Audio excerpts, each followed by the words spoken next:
Give me a moment.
Alright, mother truckers.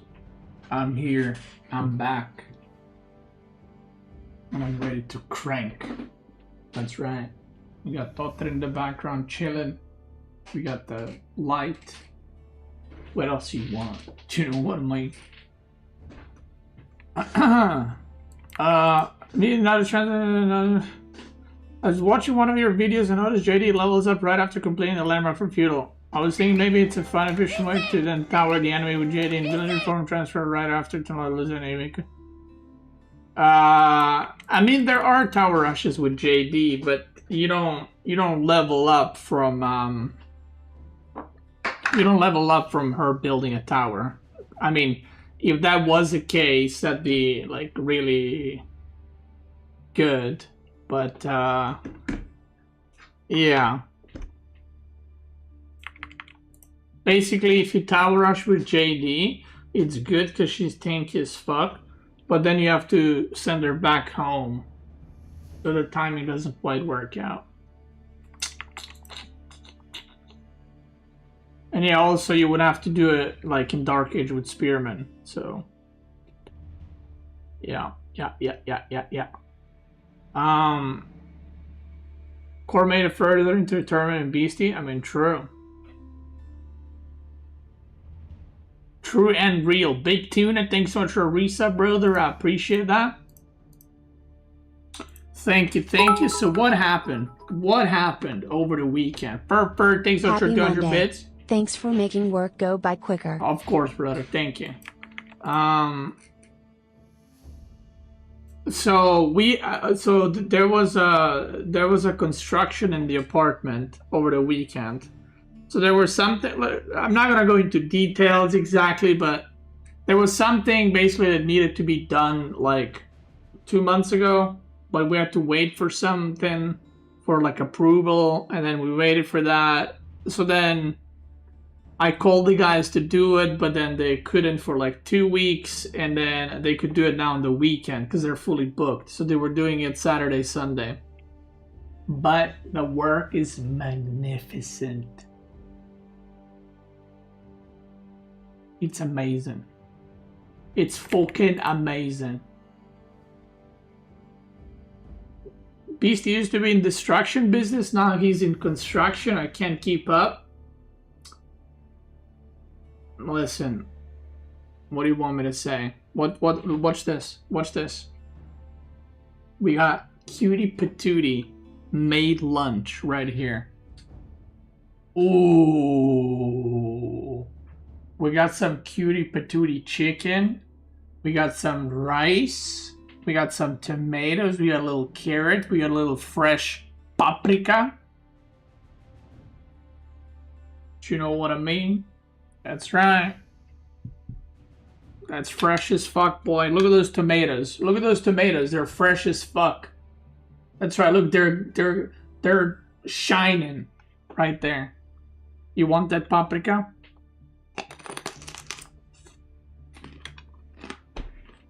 Oh my god, I'm getting hit with the vitamin C.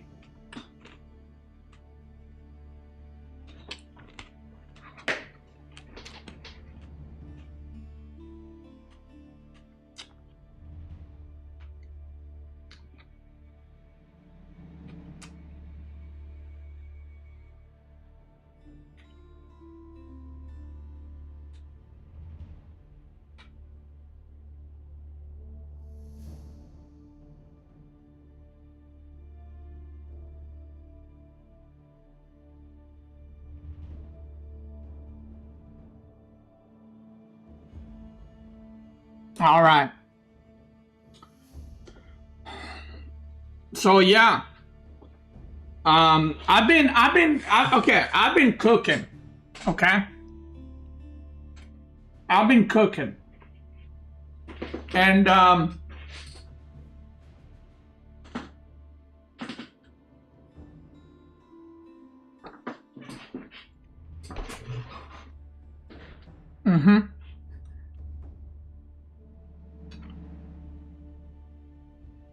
but I've been cooking healthy.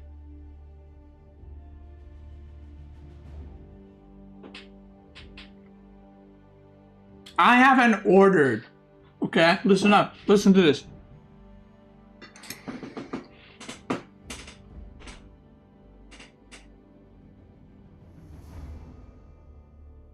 I haven't ordered any food.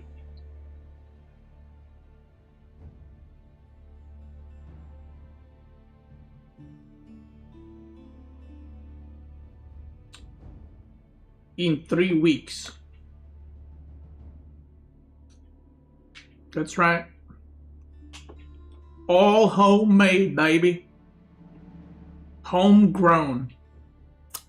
How much did I do before? I was probably ordering like, honestly, like 3-4 times a week.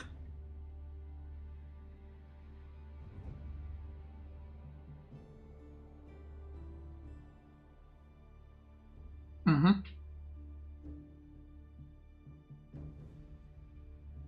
Saves a lot of money too. Yeah, it does. It actually like saves crazy amounts of money. Like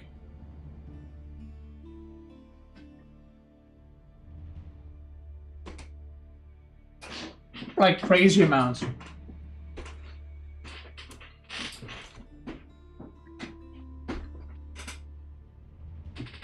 I made like a full item list of what I need every week.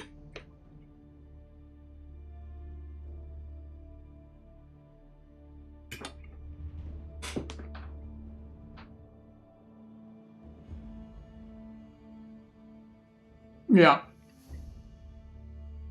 Okay.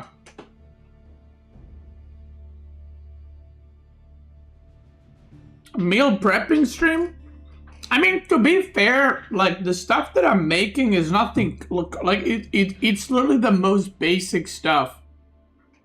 Like, it's nothing like, you know, I'm using like fucking 10 different spices or I'm mixing stuff. It's just like I have my bases that I need to hit every day, and that's all I care about. Mm-hmm. Okay. What happened? Spoilers ahead.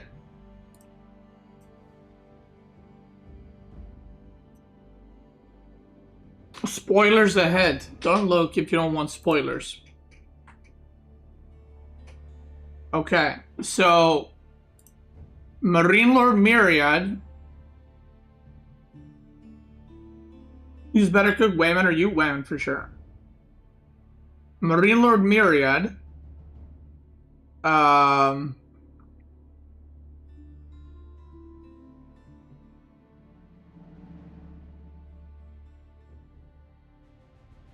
That was probably a distraction, right?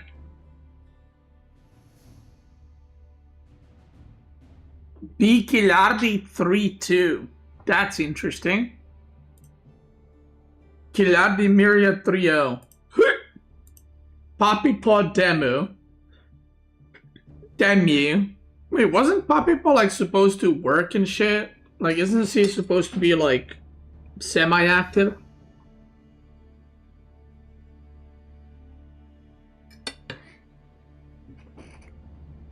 Vortex beat Court? Okay, now that's an upset.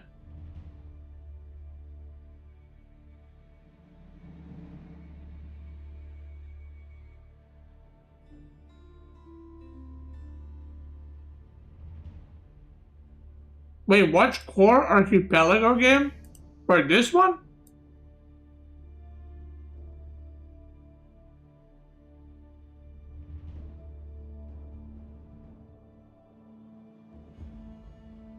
Or should I add the notification disabled? Thank you so much for the sub. I appreciate it. I can't pronounce your name because I can't read that.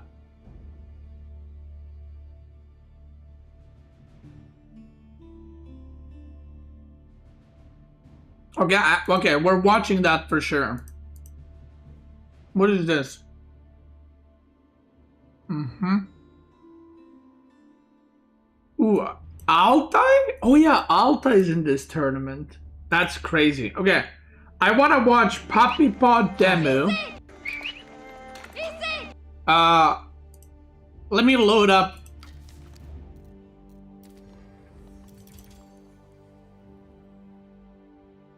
Am I gonna watch Magic's video? I already watched it. Wait, did he make a new one? Don't tell me it's like 6-minute game.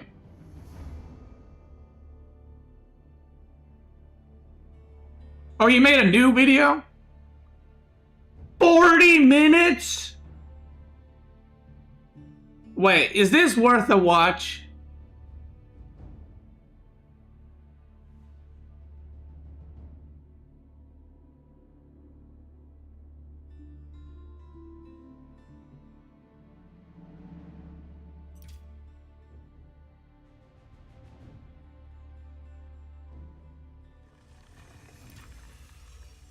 Okay, if this wasn't worth a watch, I'm permabanning a lot of people. How's the tragedy? It was a 40-minute game. Okay, Anachad Numuden, Altai. I kind of want to watch like Altai games. Am I crazy for that? Tag Miles, thanks so much for reset. I mean, these first round matches are usually one-sided. Like this one to me seems interesting. This one.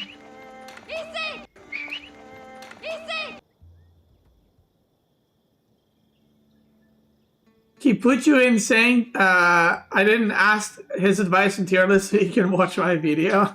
Okay, fair enough. Yeah, I talked to Magic a little bit. Lucifer on CSO. Wait, Mio Micah beat CSO? Wait, that's crazy. Wait, this to me is the craziest result, actually. Like, unironically, out of all these, this to me is the craziest one.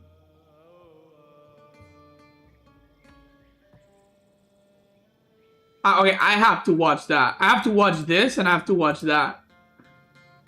And then I have to watch that.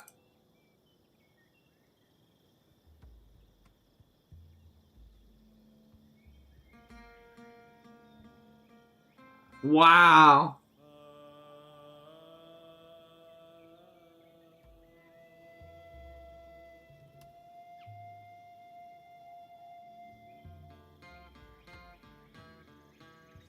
I mean, Mio Micah plays fucking weird. Like, I remember there was a tournament, you know, where like everyone was playing like Rus on King of the Hill in China. Mio Micah was picking Mongol. And he was picking Mongol like first every draft. Okay, let's see this.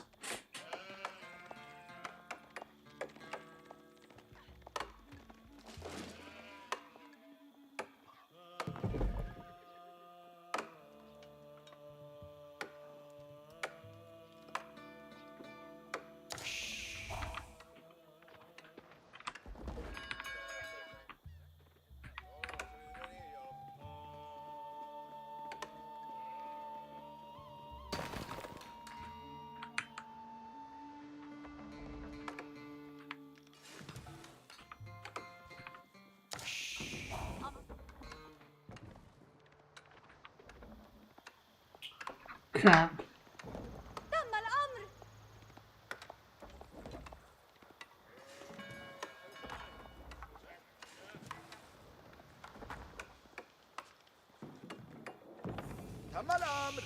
ماذا؟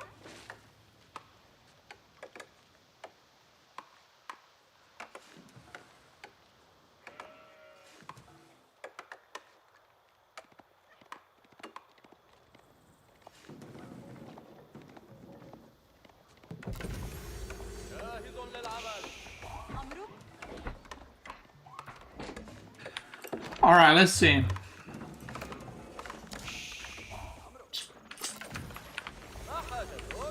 Let's see what happens here.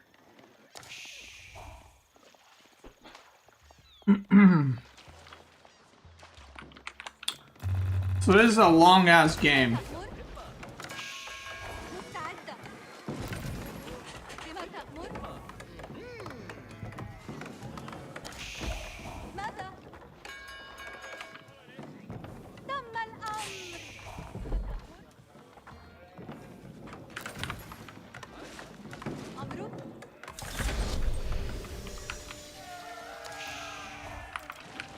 جيدة جيدا.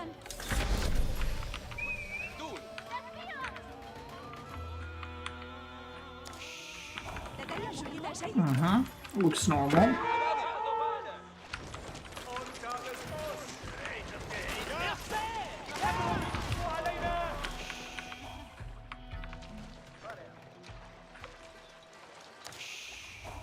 Aren't water games short most of the time?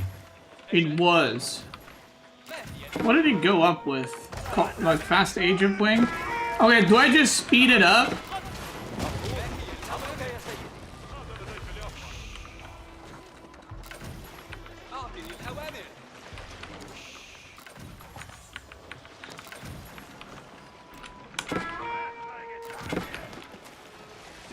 That's funny, there was a demo ship. Just popping up right there.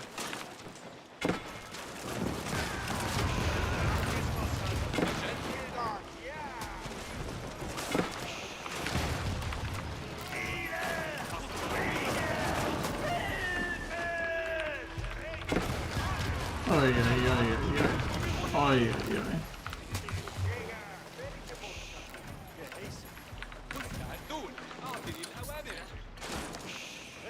Where's the goat though?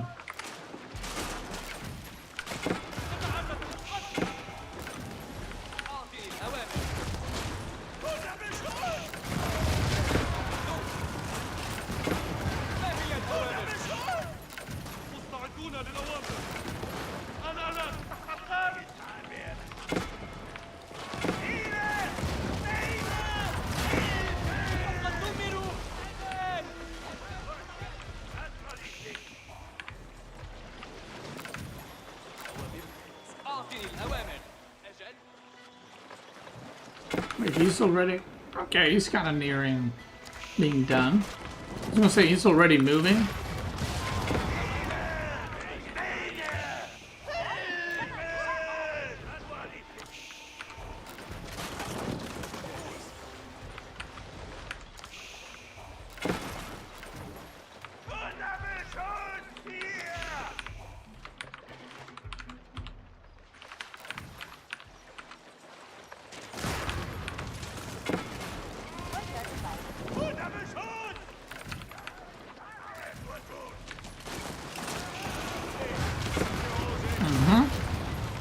Cord the goat. Okay, gets hit by a couple there. Kong Curse, thanks so much for Prime Brother. Thank you, I appreciate it.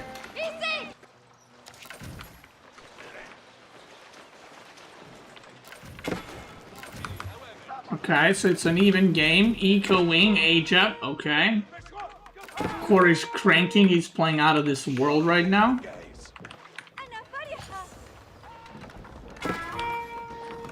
Okay, some men-at-arms. Okay.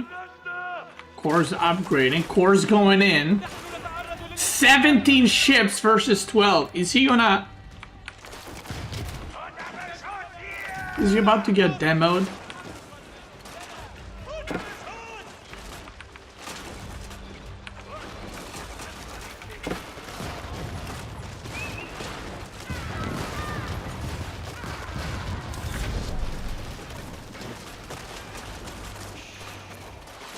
Is he about to eat the demo cake?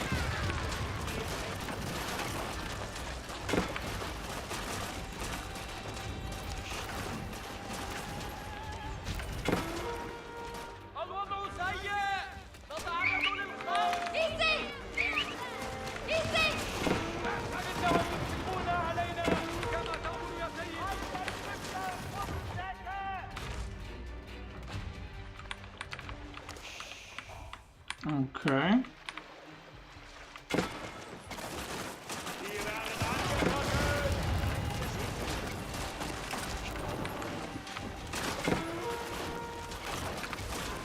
Oh, whoa. War is unbeatable. Demo? Oh, no, it's a galley. Psych. Worker count, core is cranking. Although it's OTD, so... Makes sense. We'll keep. Ooh! Gets hit.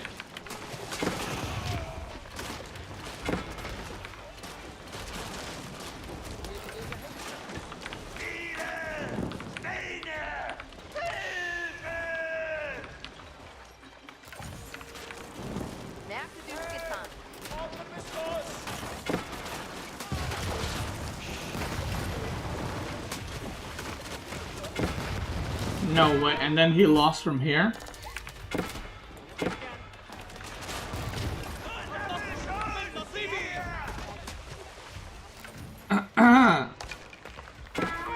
Murphy, thanks so much for 4 months. Thank you.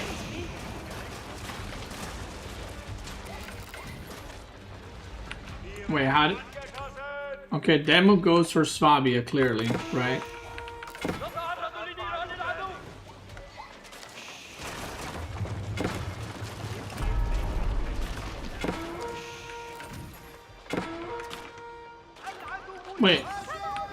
Wait, did Quar lose all his fishing ships?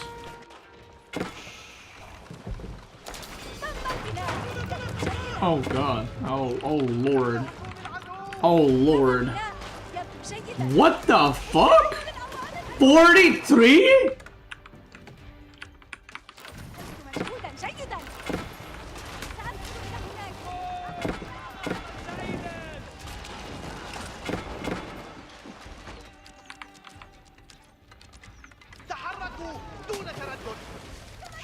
Wait, why did he...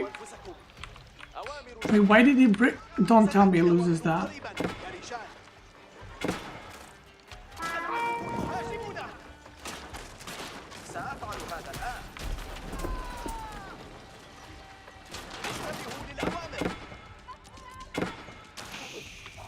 Bro, he's losing the trap turkey.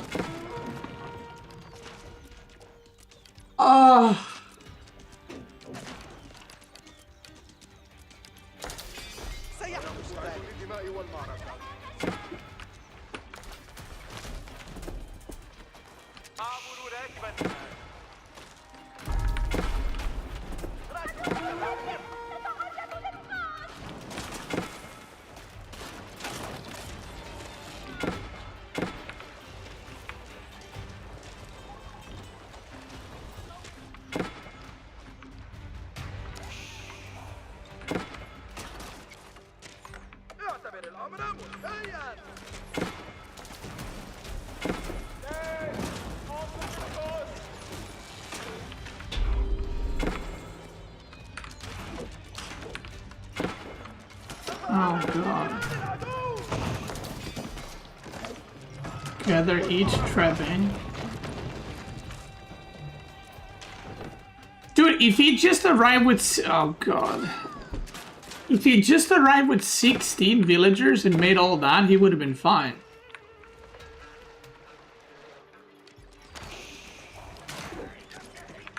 But now somehow he's about to like lose water too.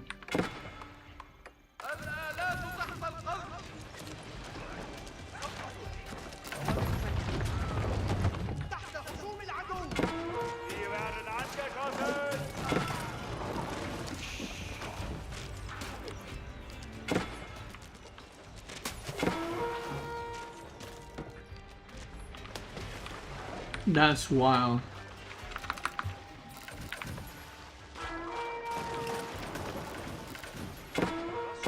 I mean, like, this shouldn't be happening at all. Like, all this gathering. Okay, he's remaking fishing ships. And then he lost a lot of them.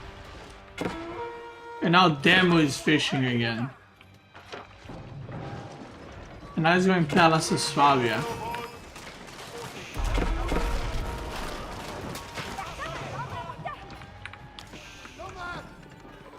Oh god.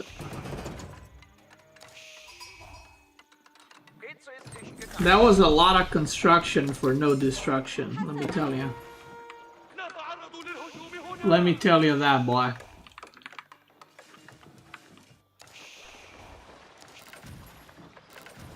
Should this map have trade? Oh god, oh, he gets hit by every demo. Master Smiths? Nah, stop.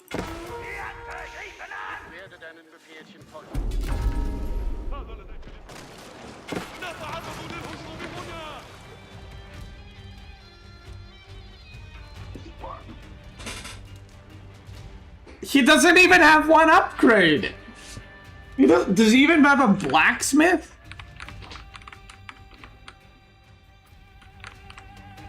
Wait, no, he does. He just has 0 upgrades. Wait, what?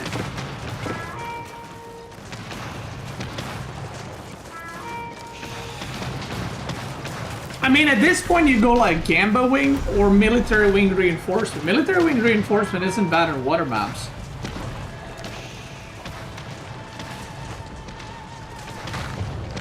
Yeah, maybe he thought he would get all the upgrades, but psych.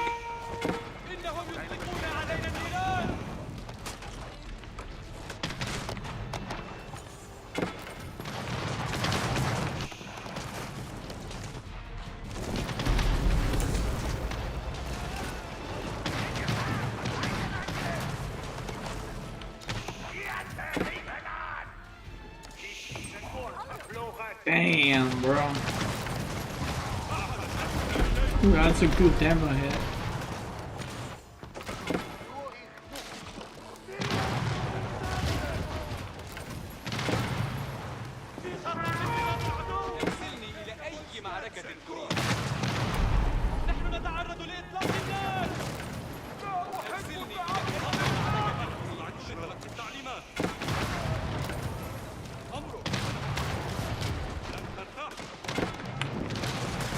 And now he's kind of coming back, Copium. But the woodlines are gone. I've never seen an archipelago game, Iniji's archipelago, when the game went this long, by the way. Like, they're mining out, or they're chopping down the second island. There's a random Treb here that for some reason he just demoed.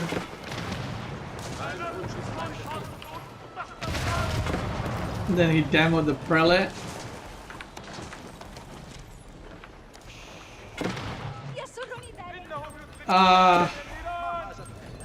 يسرني ذلك.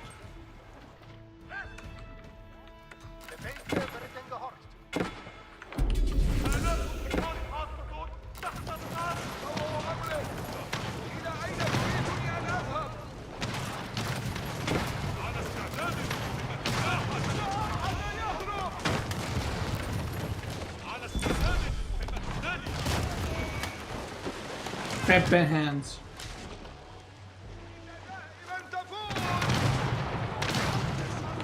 Listen, it happens.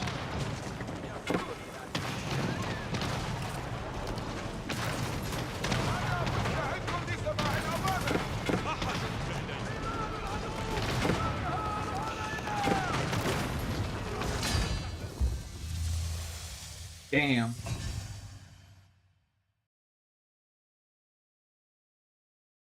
Can players agree to a draw if wood runs out? I mean, like,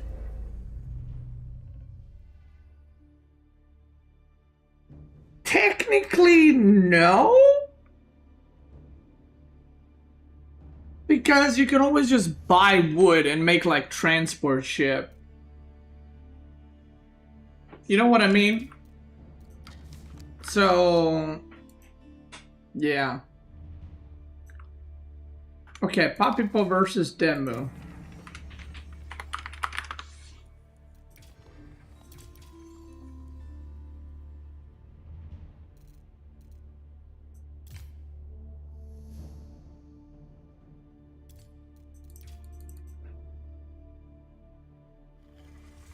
I don't know if it was a tournament game. I think it was a tournament game. Papipo, in this matchup, I was playing Rus, and Papipo was playing Chana, and he fucking wrecked me. Like, I was just like, how the fuck does he have this many units? Did I end up playing some Brood Wars since last time? No, I haven't. I've been playing, what's it called? I've been playing Fellowship over the weekend.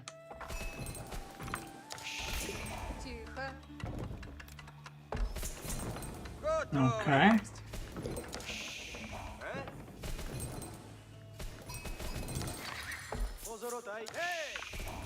Hey!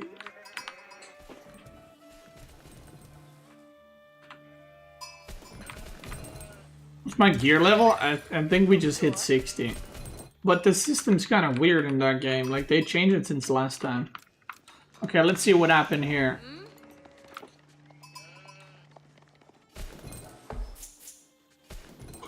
Why isn't Rus going double hunting cabin anymore? I honestly don't know. I don't know. Don't ask me about the meta. I'm here to watch. I'm here to learn. I'm here to absorb knowledge. And he's aging up with 3. And he's still got a lot on food. Okay. Okay, this is is he cooking a new build here? No. Or 4? He's got 4 now. Is that all he's gonna make? Or is he gonna make a 5th one? Yeah, he has 7 on food, which means he wants to make more fucking scouts. Yeah, 5th one. Because he's aging up with 3, so he has more resources to play with. And now he's gonna go mine gold with 4. Okay. And then I guess that's gonna give him.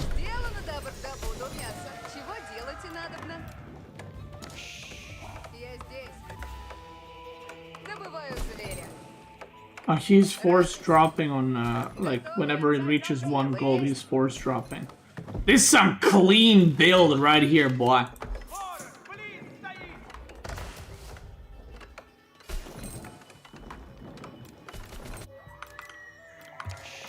Okay. On the other side, Demu is making horsemen and pro scout. It's actually making. Wait, that's funny.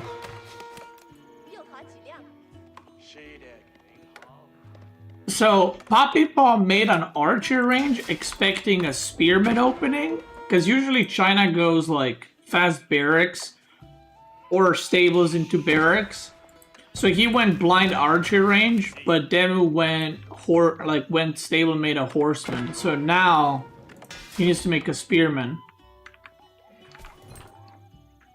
Pro Scout's obviously done first for China. That's normal, nothing weird about that. Pro Scouts complete it. Okay, go for it. Okay, the spearman is out. These guys are chopping wood. Okay. Pro scouting begins. So, where's this 5th scout? Oh, it's here. Okay, it almost died, so he saved it. Okay, he's gonna make a tower. 14 on wood is quite a lot, which leads me to believe he's gonna make some units, but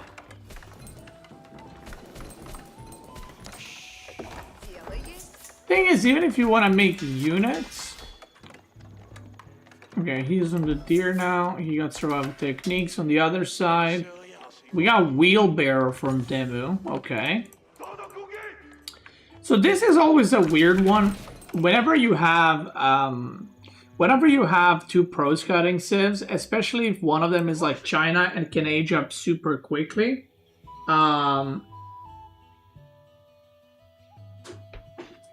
you don't really know like what happens from the enemy side. Like Demu might just be like, I'm gonna make 2 archers and age up, and because he's China, he can age up super quick. But as Rus, you can't make that decision as fast. But then as Rus, if you go for fast age up and then China doesn't and makes some like units, it can disrupt your wood gathering, and then it's really annoying. And you know, it can make Zuganu and horsemen, and if you go horse archers, it's problem, and it kind of get tricky. So sometimes you'll see people make like this, like just few units and then stop and age up, and sometimes you'll see both of them commit to making units. And you can see Papa is making spearmen because he doesn't know if horsemen are coming or not. Wow, he actually goes and yoinks this. I don't think that's gonna make it home though. Okay, got survival techniques. Poppypa is now getting wheelbarrow, so neither of them are really rushing. Okay, he's getting blacksmith, so they're not rushing castle like you used to see with like 0 units. This over time kind of became more of a like if you both go pro scouting, you should each get 2 deer packs, right? Even if making units, because that's just how, you know, distance works, right? Like, you're just closer to your deer. So he's gonna try to go here, but this deer pack is already gone, so might as well just go back for these. He's getting +1 range attack, and you can see he's kind of not making units, right? Like, he's making a unit here and there, but I think based on what he's seeing, maybe he's like, yeah, I don't need to make more. But Demu is actively making more and more archers, but he's also close to age up. So, yeah, this is like both of them are playing safe and they're not committing or overcommitting. Like, they're not making like multiple archers or something like that. Is this matchup China favored? I think so, but I don't know. It used to be considered very Rus favored, but I think it's China favored now. But also, actually, when I was practicing for the Steel Series tournament, Anotan was like destroying me in this matchup, like quite hard. And what he would do is he would actually just open Archer Rangers China and just supervise it and rally archers across. And even if he went a knight, he would have so many he would have like 15 archers. And it would just be awkward. And then if you go double stable, he just goes barracks. And then he goes pro scouting. So it was a really fucking weird, hard matchup. But this is obviously like more, I guess, normal. If that makes sense. But this is also quite spicy. Because he built all the buildings here. Now he has to age up on this side. Which if Demu sees, he's got 11 archers versus 7. So this would have to be cancelled. But he is... yeah, he is going on the wrong side of the, he's just chilling with the army, so... a bit lucky there. I mean, he's going now, but that's too late. That's too late, brother. So he ages up. Dude, I love this landmark. Look at this vision. How nice is that? And he's gonna go Lancers, and he's making more Archers, and he already upgraded the Archer. So he's just gonna go Lancer Archer versus Horse Archer. And that's the thing, like, that's why I kind of feel like this matchup, this is literally the unit comp that I lost when I played against Puppet Paw, when I was playing Rus. Like, just mass archers and lancers, he should probably get, like, upgrades in this matchup is very important.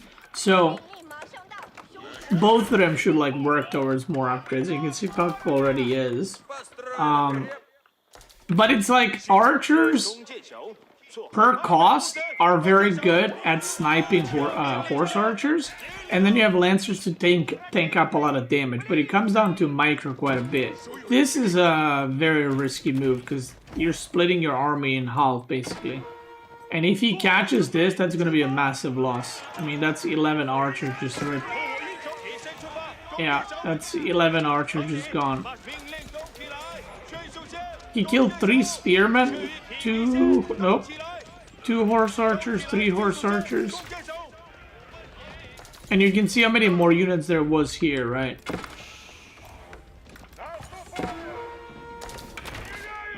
So I feel like that was a... yeah, because now the archer count is so low. Like, it should be like 25. And now you want to play like the rally game. But I feel like the rally game is very good for China, because let's say you are both splitting units left and right. Do you know what I mean?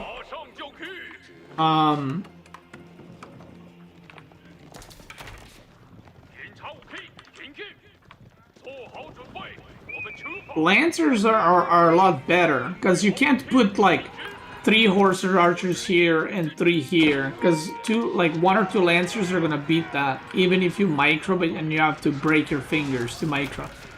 So in that sense, China has advantage, and if we look, it's 3 relics to 0 right now. Does he even have a...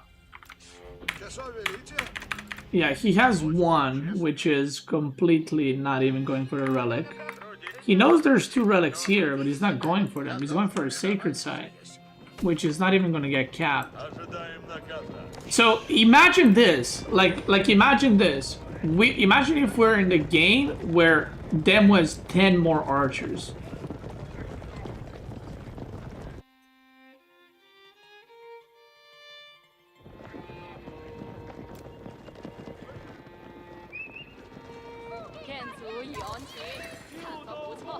That's the thing. I don't think you can produce China at this point, and he's losing the relics.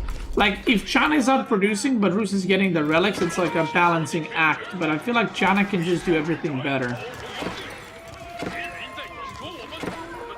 Okay, this is a bit greedy, IMO. He just lost a villager to a boar. This is a bit greedy, but Demu does this quite often with China and Jushi. He goes for, what's it called? The Yuan dynasty, so he can get pagodas. And now look, he's stopping, or okay, let me put it this way. Imagine if he didn't make this, he would have 1.8k resources. He could make another 6 knights and God knows how many archers with that, right? And if he spent all his money, he could have had like 25 lancers, probably like 35 archers, and 10 he missed. Do you know what I mean? But he's gonna go for cockwork so that he can go pagodas, which long term is like crazy good value. But the problem is now he got the tempo, and then by going for Yuan, you're slowing down your tempo quite a lot. And he is engaging the horse archers on open, which are like, horse archers are very good when they can kite, right? That's why you want to attack here, so there's nowhere to kite. Like, if he kites you, he loses villagers. But now he's trading really badly. Like, really, really badly. Yeah, see what I mean? Like, yeah, he made pagodas immediately. And now, I mean, now I feel like it's game over, because if you're not the one putting pressure, the horse archers are just gonna fuck you up real bad.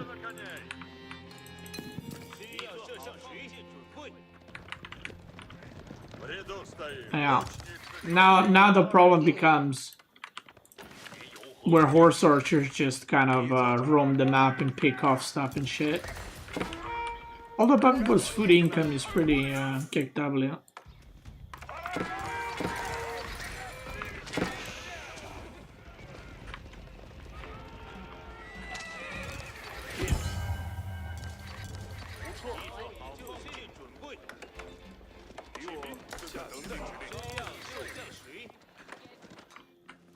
Okay.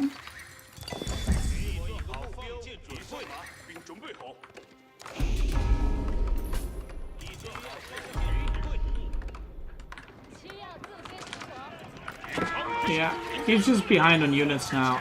And the thing about horse archers is, like, the more you have, the better they are, kind of thing. I mean, a lot of units are like that, right? But so he's got these 3 pagodas. Now, if he didn't take the engagement earlier here, he would have been in a really good spot, because pagodas give you 250 resources a minute, which is crazy amounts. And he's on 2 TC, right? So if he didn't do that engage and he just chills now, he's actually in a very good spot. But because he lost the engagement and it looks like he's about to lose another one, now this looks like dead. Now you kind of have to, like, farm transition. Now you kind of have to make nest of bees and just fucking hope you don't die. Or like mass keeps. Like, one thing that horse archers are really bad against is like keeps and just static defense in general, because obviously they can't break walls and they can't break keeps. So if he has like if Demo has a keep like right here or right here, that's literally impossible for Pugpo to deal with, because yeah. But that's why you go knights, which he's doing right now. So he's just kind of cooked actually. And Pugboy is so close to being out of food too. Yeah, see if this keep was here, this is still playable. But now he's gonna lose so many villagers. But he's still got pagodas, and he's still got 2 TC. And he's got old farming. Like honestly, right now you probably want to just switch to Spearman. Because if you have Nest of Bees, you can hold infinitely.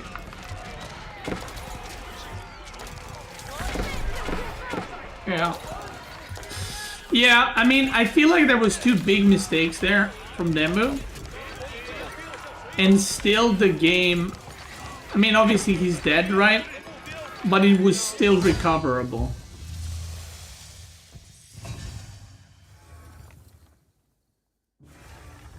Do I have lipstick on? Yeah. What the fuck would I have lipstick on?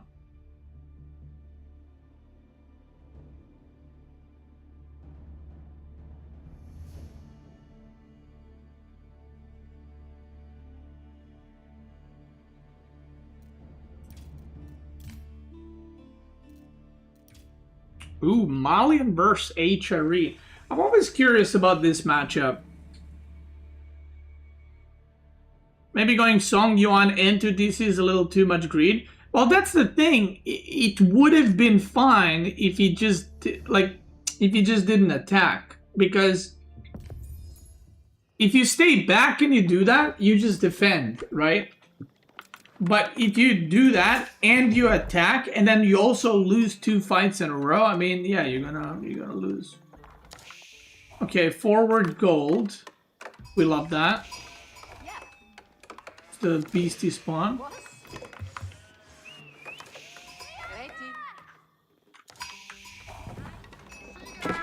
Puppet Boy, I don't know if it was Puppet Boy or Wham, or maybe both of them cooked it up, but they were the first ones that I've seen do this tower thing. So basically they make a tower like this, and then they make a mill. Oh my god, those villagers are going all the way there. That is ooh. And he's going wheelbarrow. Damn, boy. So basically everyone wants to tower rush Malian or just spearman rush so they can kill their you know, pit mines and stuff like that. So the first people I've seen do this was Puppy Paw and Wham, but I don't know if they like made it or figured it out. But basically you get extra wood, but you don't go full houses, because these houses, even if garrisoned, sometimes you can still attack them with spearmen. But Demu knew that, so Demu didn't actually go for more spearmen the moment he saw tower.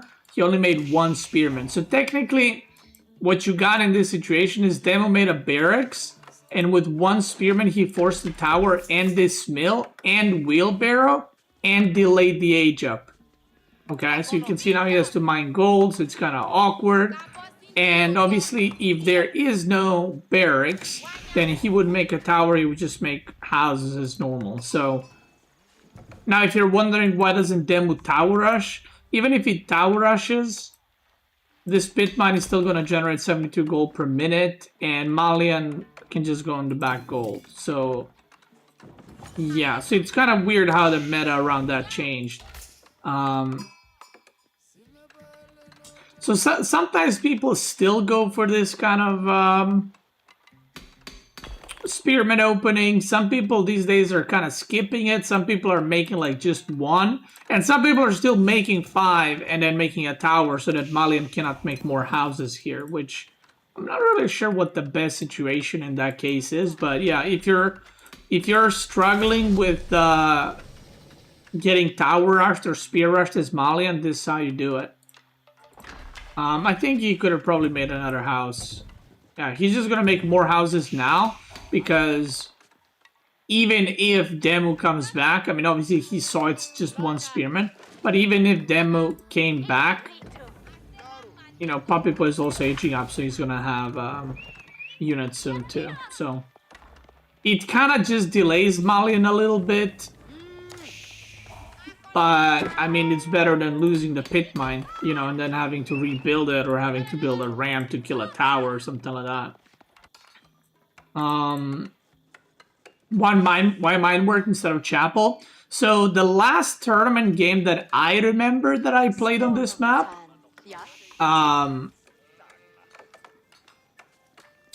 was against Anotan in, I can't remember which tournament, but I also went to mine work on this map because of steel barding and all pikes.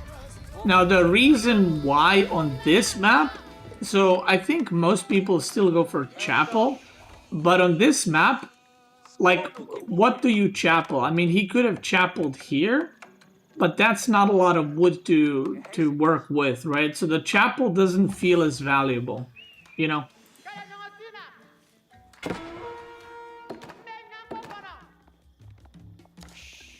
It doesn't feel quite as valuable. So on other maps, you would probably still see chapel, even if HRE is going pro scouts, which I'm actually not sure if he is. It looks like he's just aggressing over here. Doug, thank you for the 8 months. Thank you. Beastia finally did it. I hit Conquer 1 against a ranked 36 player. Congrats, brother. Beat their ass. So yeah, like even if you made chapel here, I feel like it's not as worth. The no pro scouting from Demu is a bit concerning to me, to say the least. Now, Papipo not going pro scout is not that weird. Oh shit, wait. Oh. Oh, Papipo got a lot more sheep, it looks like. He looks like he probably got like 6 to 10 more sheep than Demu did. Because Demu's food is out, which makes me even more surprised that he's not going pro scouts. Because you kind of need food. Now, as Malian, you don't necessarily need to go pro scouts because, you know, you can just make cows. Worst thing that can happen, right? He did switch Manzik Warrior to stone so you can upgrade a tower. And right now we're having this game of Spearman Archer versus Javelin Donzo. The problem is, Papipo has more food, so the sustainability is a lot longer. He needs to get +1 ranged armor now. 3, 2, 1, boom. Did you see that? That's right. That's right, boy. So, Demu is playing this. I mean, I don't even know if I would call it old school style HRE, because I don't know many people who. I don't remember the last time I saw this. Like, look, he's out of food. Now he needs to go out on the map. The thing is, on normal maps, you can't do this because, you know, you can go to your first deer pack and then your second deer pack. But on Baldland, the deer packs are fucking far out. Like, you can see, they're very far out. I mean, this is the middle of the map, this is the middle of the map, this is the corner of the map. So, you can't just go for those, but it's gonna take a while to actually, you know, get there. And, yeah. And now he's going more on wood. He's gonna make farms? He's got 10 on food. This is the last sheep, I'm pretty sure. No, he's gonna go on this deer pack, okay? The tiny one with 3. So this is the issue, right? As HRE, you're on a timer. Because the longer this game goes, you're more spread out on the map. So let's say he goes for deer packs and he gets them. He needs to actually...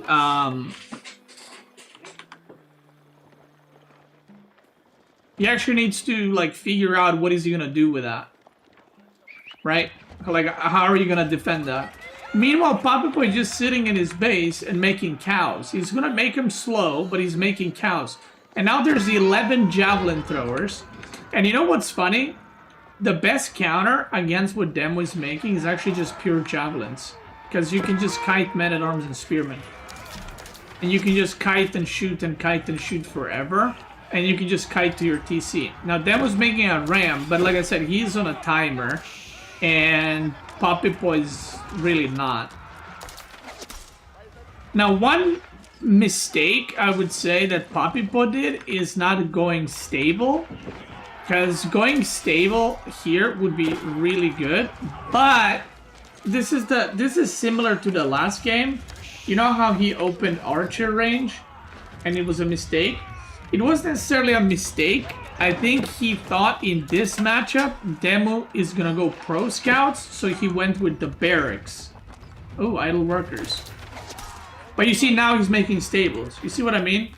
So he thought that Demo is gonna go pro scouts, which means he's gonna have pro scouts and horsemen. So he went Donzos, but there's just spearmen and men-at-arms, which you don't want Donzos against.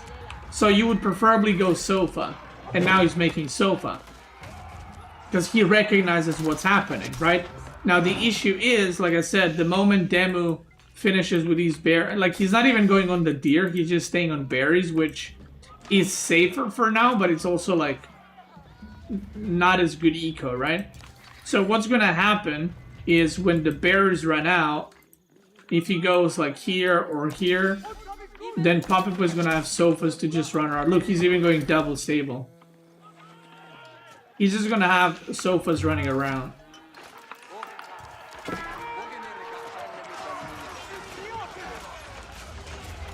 Yeah, he just focus firing everything. He's got some Musupati warriors. And yeah.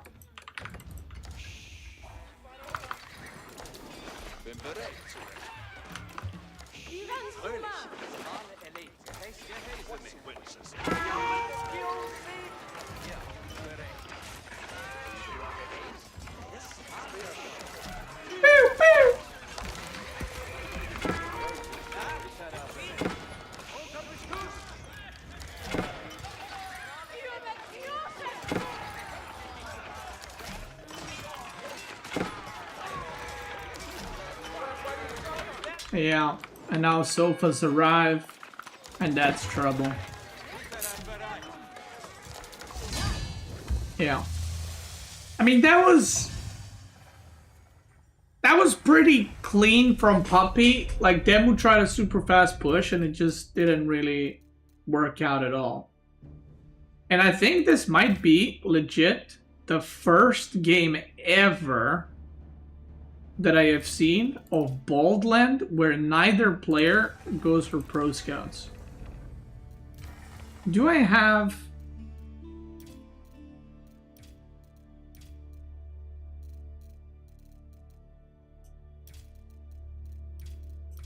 Do I have EGC Altai? I do, okay.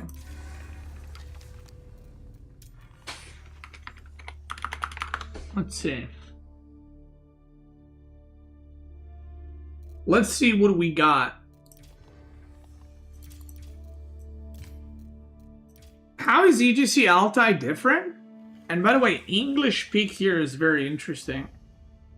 English used to be meta on Altai. By the way, I need to eat food still. Yeah, English used to be meta on Altai. But not really anymore.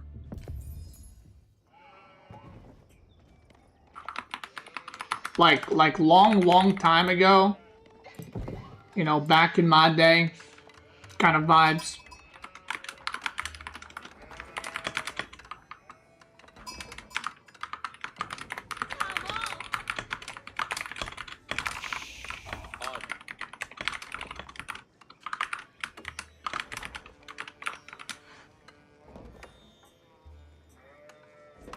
Okay, let's see.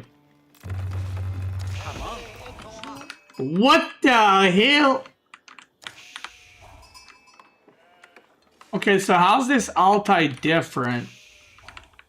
I guess both of the paths over here are preset on the middle. And the trade is like moved upwards.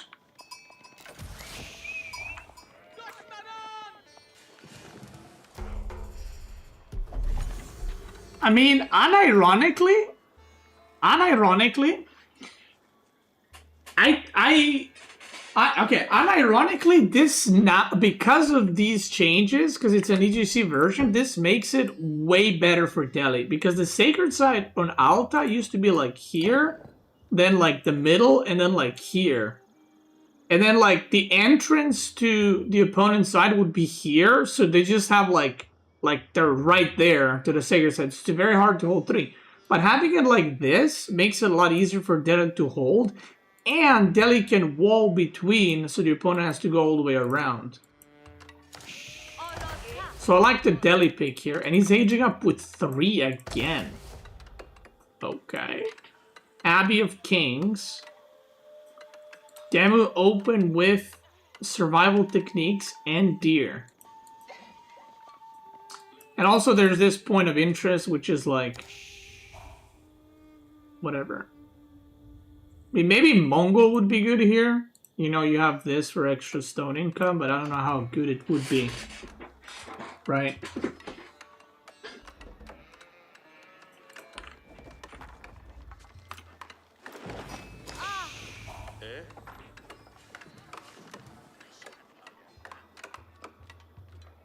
Longbow Rush was how I got silver in Season 1. Congrats. That's big. That's very big.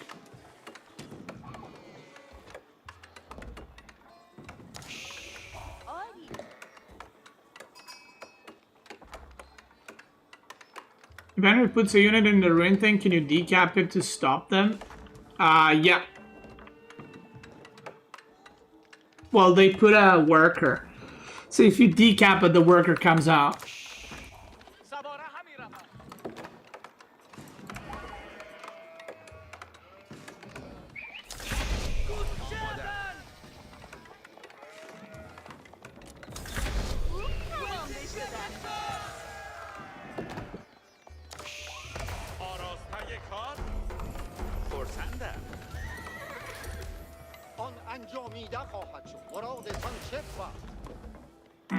Okay, so Dembu is gonna go for not 2 TC. He's actually getting eco upgrades, and it looks like he's gonna go Horseman. Double stable even.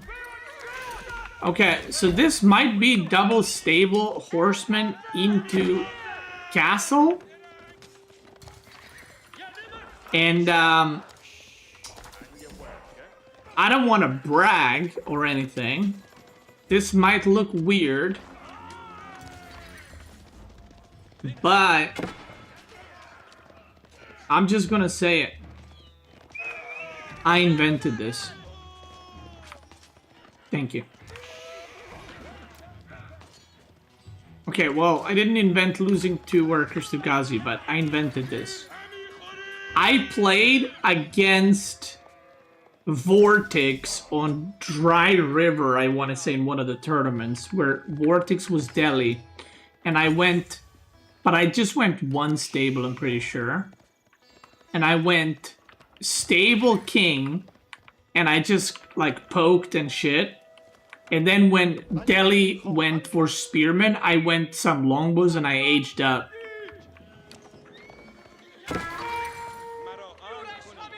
And I was like not losing any horsemen at all. I was just beating on Ghazi Raider's ass. That's cap? No, it's not. Search me versus Vortex, and then find it on Dry River. It was English versus Delhi, where it was considered Delhi to be a counter to English.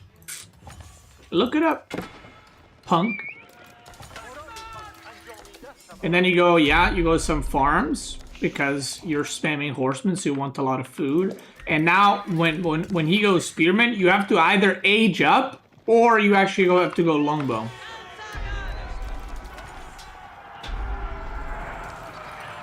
Does watching games make you want to compete?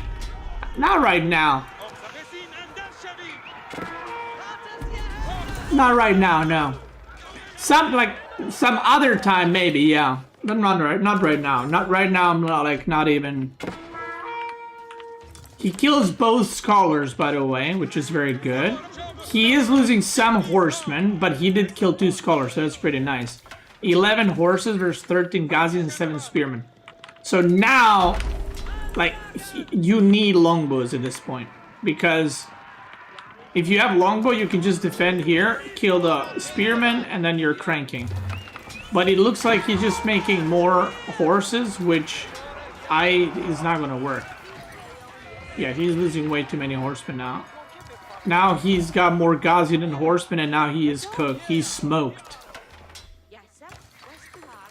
Now he's going 17 on wood, so now he might be thinking about archer range, but I feel like it's too late. The timing is gone, I think. Okay. Also, Altai for this style is a bit weird because it's like so easy to wall off stuff. So like the masked horseman for English, I don't know how good it is. I haven't played this like, I mean, I haven't played Altai in a long time, but I haven't played EGC Altai at all. So I don't know like how that works out. Yeah, it looks like he wants to go castle from here. But I think he's just like too far behind military-wise. And now, if I'm Puppet Ball, I just fucking slam some walls. Like I'm talking here, I'm talking here, I'm talking like maybe even here, here. Fucking just wall off everything, you know? And he's aging up first, by the way. He's got 50 versus 20. And he's aging up first. Oh, triple barrack spearman now. Okay.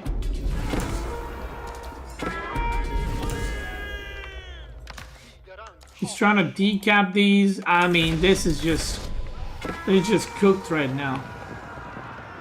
11 scholars is so many, by the way. Like, his research is gonna be really good at this point. He's getting the upgrade. He's getting the blacksmith upgrades.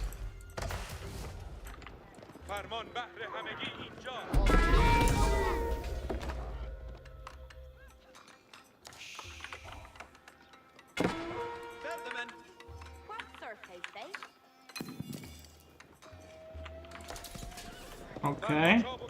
He's got spearmen, but that's a lot of Ghazis, boy. 7 spearmen don't stop that, I can tell you.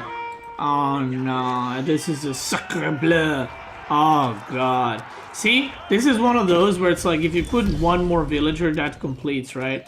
But you can't know these things. And this is just a disaster. Like idle time, villagers dying. Although, he is losing a lot of Ghazis, to be fair. I don't like that Poppy didn't wall off any side with Spearmen, because it's definitely cheap to wall off this at least. It's like fucking 30 wood. And you can do it with spears. It looks like Demo is switching to Spearman crossbow, I assume? There's Lancers in the middle. Relics, 2, but 2 sacred sides as well. Wow, that king is fucking slapping him up. Okay. Alright. Yeah, this game is... The problem is Delhi has better eco in castle than English, right? Actually, Delhi has, in a weird way, better eco in castle than a lot of civs, because in castle, all these upgrades are very expensive, but Delhi gets them for free. And especially as English, because English has shitty economy.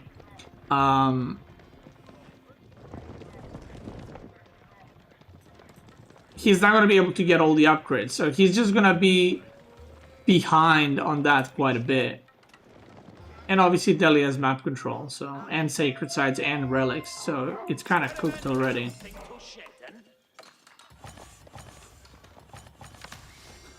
Yeah. He's just going pure Lancer with men-at-arms now. Such a weird unicomp. Spearman Ghazi into Lancer men-at-arm. But I guess he just wants to end the game. Okay, he's making walls now at the bottom. He's making some walls here. Because this keeps getting decapped. Yeah, and I think Demu might try to like move out to decap a sacred site, but I don't think he's aware of how much shit there is. He's about to be. Oh, that's easy. Like, if the game was more even, if this is like an equal army supply, Demo has 2 TC, so in theory, if Demo had more horsemen or aged up sooner or transitioned to spearmen sooner, this would be a more even game. And then Poppy Boy is in an all-in position where he's just massing the lancers, and Demo has spearman crossbow, which is like a stronger comp, right? But this is just like the numbers game, you know. It's like 8 crossbows are not gonna kill 16 lancers and 19 spearmen. And also Demo has farm transition, which Delhi obviously does not. So Delhi's game is about to start slowing down. You can see in the food economy, it's about to fucking go. And English is, yeah, I don't know why he has 500 food per minute. Wait, what? Oh yeah, they were just idle from lancers, I forgot. He had like 1.4k, I think, with just these 16, and now he made more. So, yeah. Gigi Reno, Al Pacino, Cappuccino. Yeah.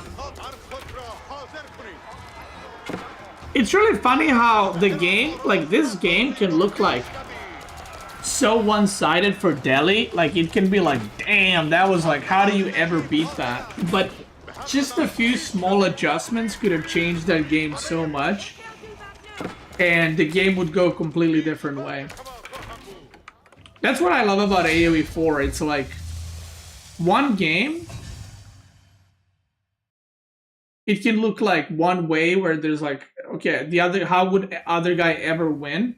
But then you play like the game right after in the same matchup, and you have a completely different result, where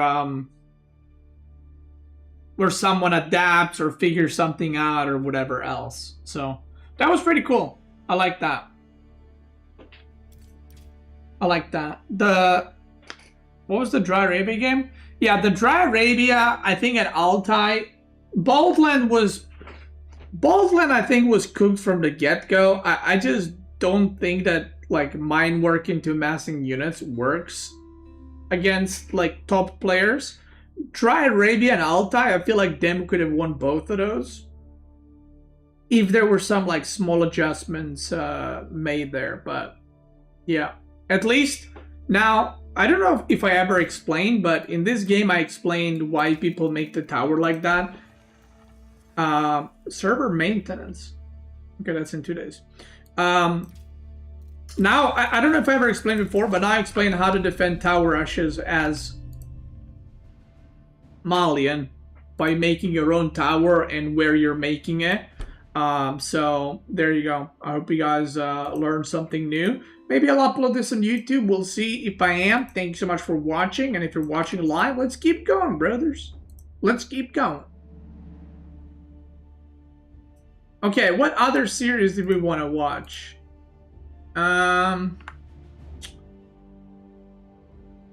Lucifron CSO. Definitely want to watch that. Lucifron. Is it Lucifron 7 or Lucifron?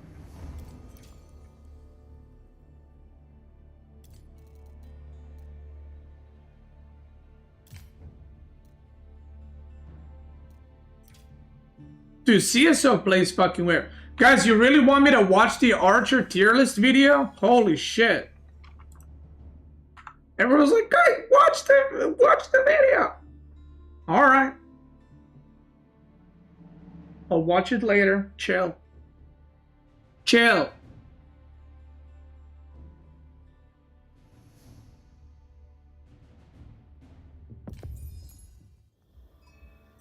You need to watch it.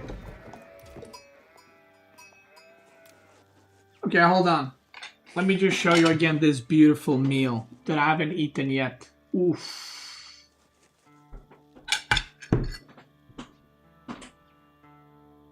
Mmm.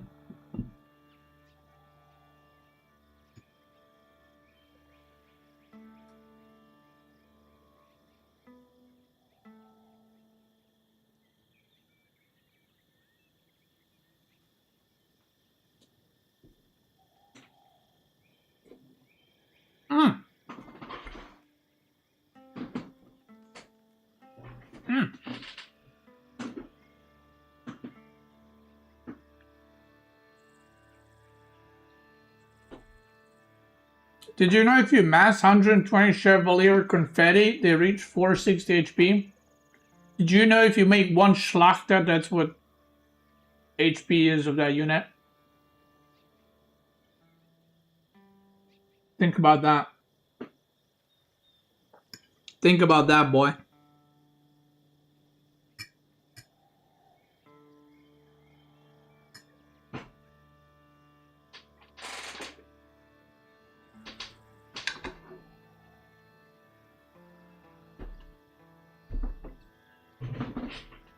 How's Tiny Dog? She has better days, worse days, you know.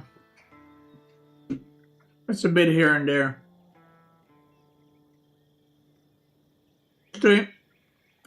Today she didn't eat much. But, no. Alright. Let's go into the next one.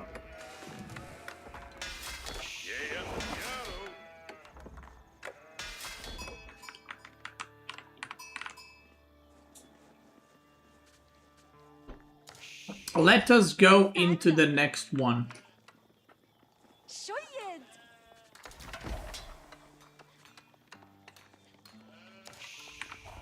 ماذا؟ So Lucifon is gonna open Spearman against CSO's Ayubids.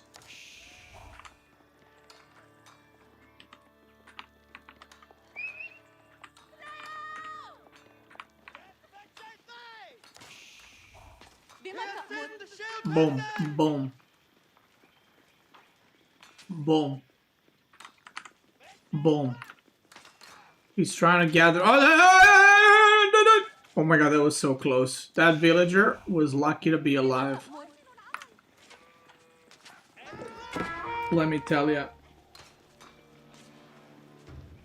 Damn, I can't believe he actually survived. Oh, that one's dead. Wait, he doesn't have enough gold. But he lost the spearman, though. Okay. We keep forgetting House of Wisdom! Oh no. Oh no. Dude, imagine this is your first game. And you forget House of Wisdom. Oof. Okay, so he's got 11 on wood, and he's gonna go make a barrack. CSO doesn't give a fuck. He's like, you got a spearman out? I'm just gonna make a fucking dock right there, boy. Abbey of Kings, we found out that is the meta. Everyone's abbeying. I mean, Ayubid, I guess you can just like crank out bajillion docks, right? Because there's 75 wood.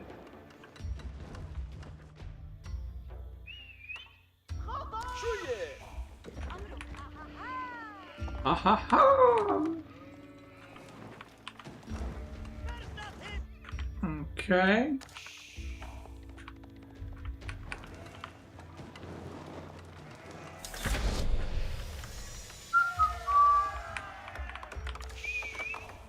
Okay, economic wing growth. Coming in, yeah, he's just gonna spam docks. Because why not? Now this spearman is very important. Oh, look, he's juking. Look. Lucifer is trying to find the villager, but he's juking. He's going to, like, the spot where CSO is, like, least likely to go to.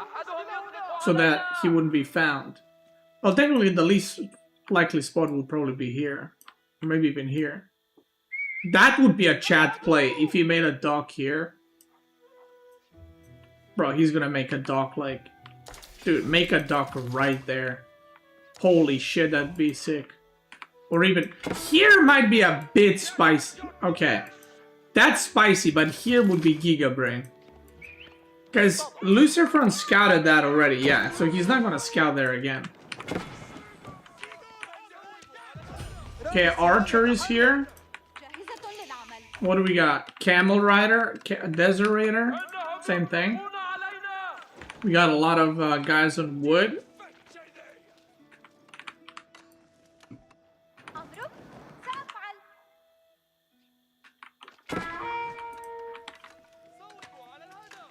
Okay, 6 on gold. I mean, this just looks like for desert raiders, right?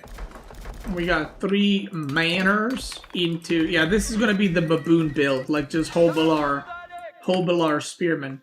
Dude, make another dock here. Just keep making docks. Oh! What do you make against this, actually? Hobilar spearmen is such an annoying comp.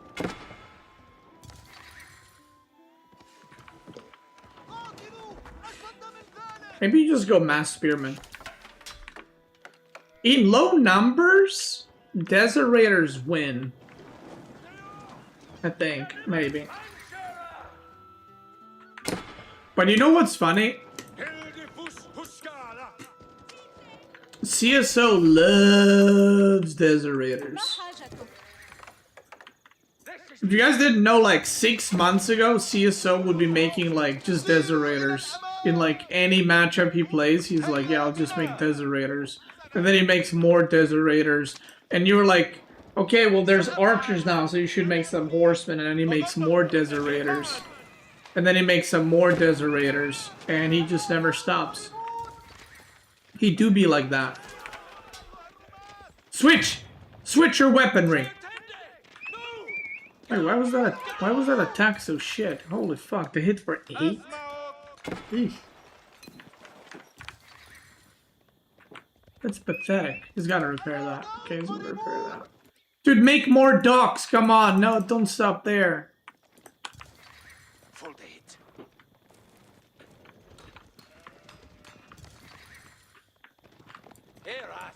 Yeah, I don't know what to make against this. I'm your work. I'm not sure. Like, because it's I don't know if we have a civ like that. Do we? Or had? It's just massive units. Like, that's the thing. Like, the amount of units you can produce is crazy high. Because usually, horsemen cost 100 food, right? These cost 70. And you're making spearmen, which are also cheap on food, so you can just crank out billion units. And if you're making yeomen, okay, they cost 50 on food, but that's still like you're not producing like knights or horsemen or something. Yeah, lords are tanky as fucking feudal too. Like 260 health with 2 armor is... That's a lot of health.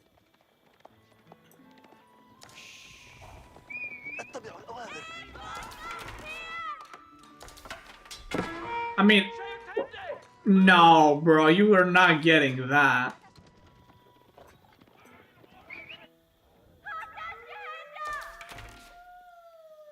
What? That is so useless. I cannot believe you actually got that. Like, that's only useful if you're fishing long term. He's got like 5 fishing ships. It's better to fucking upgrade anything else. Yeah, I don't know where you go from here as Ayubit. Like, this just seems like a weird... Look, I told you, he's just gonna make more desert raiders. But the problem is... I don't even think Hobilars do shit against desert raiders, to be honest. The problem is yeomen are now good against desert raiders, which I don't really know how you deal with that. Maybe you have to go horsemen desert raiders.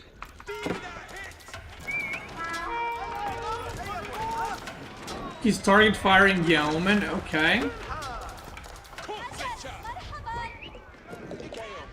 I mean, yeah, he's like out of food.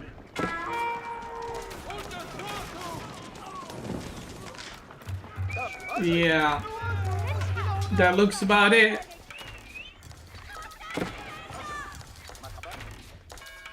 It's just a demon civ doing demon things, you know? He's just gonna go on this. He's making more docks on this side, which is funny, but I like it. Okay, now he has horsemen. But like, this is the problem. The problem of this strategy, I would say, is like it's not that the units are too strong, it's that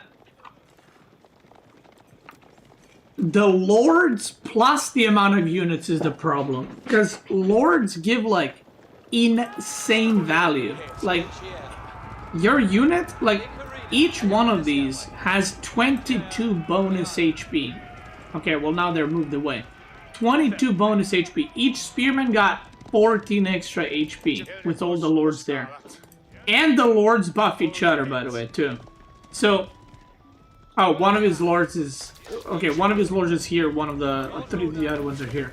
So the problem is, you have a civ that's, like, doing absurd mass units. But on top of that, all of their HP is buffed. So, like, the number you see here, 76 units, it's more like 100 units. That's a real issue. And also, what do you make against this? Because you have an armored unit type. So in order to kill these, you literally need to make archers, right? And you need to focus fire them, which they have a lot of health and armor. If you make archers, the hobblers mow you down. If you make spearman archer, the yeomen are gonna mow you down. Plus the lord and fucking hobbler. So it's just a very weird, I think, unit comp to fight against and to play against. And then eventually they can just age up and upgrade their units, which just makes everything worse for you. So yeah, I've played against this, but it's like I don't know what a good thing to go for is. And by the way, he's only making 2 fishing ships, by the way. Usually you make 3. You make 1 per shoreline fish, but he made 2. So he has 8 fishing ships here for free. 10. That Lucifer doesn't even know about. Like, think about this. This game, he has 10 fishing ships that Lucifer doesn't know about. And he's still losing this badly.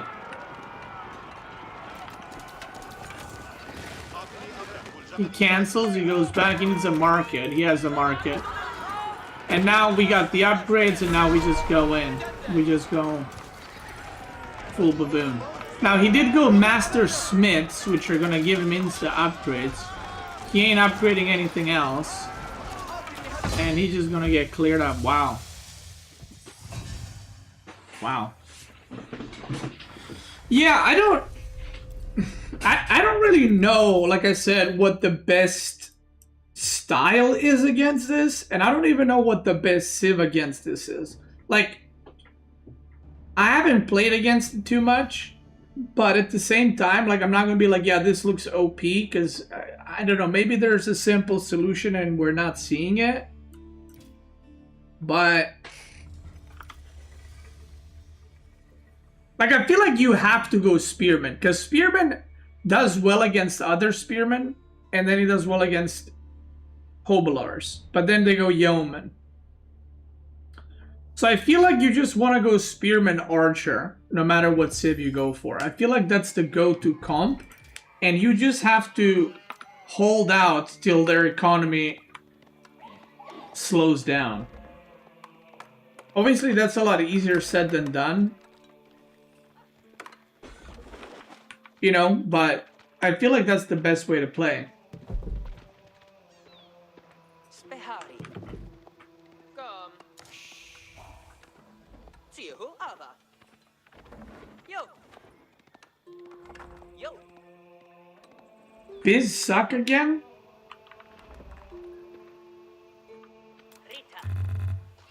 By the way, I said this already, but Lucifer's group is so funny.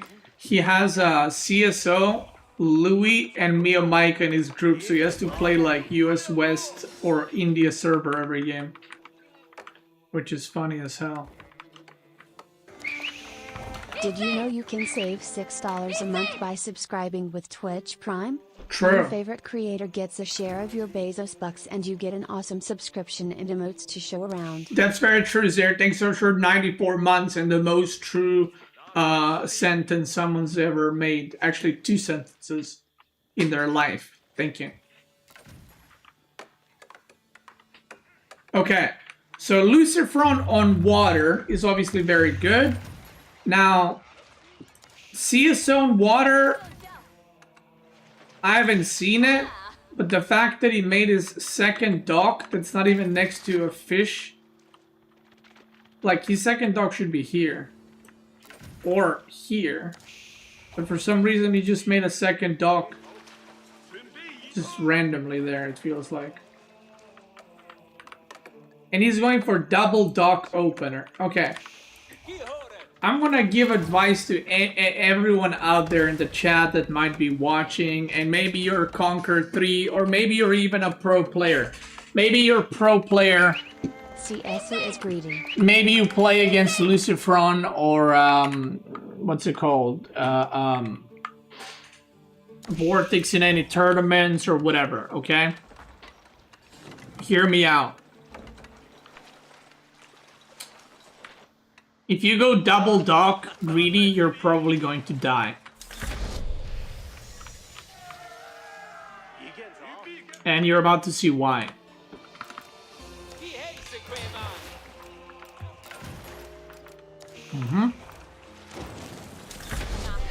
Okay. There we go. And now you're like, oh, but he's saving his fishing boats. It's fine. Yeah. Oh, yeah. Oh, but this is fine. He's got the fishing boats and everything. Yeah. Yeah. Oh, one aeroship down. Oh. Okay. All right, the next game.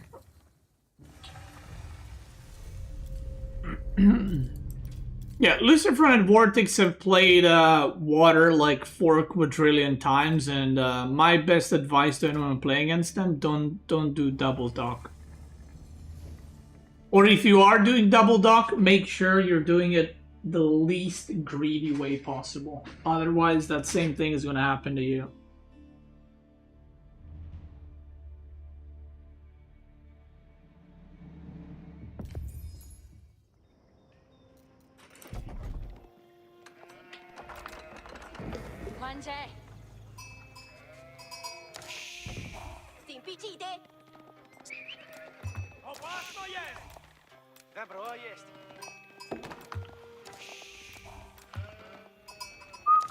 Yeah, I don't know why I didn't veto it in the first place.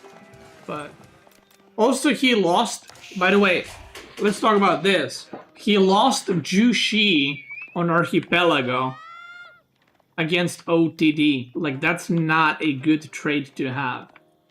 Because if he lost like some other Civ and he still had Jushi for land, that's still not bad.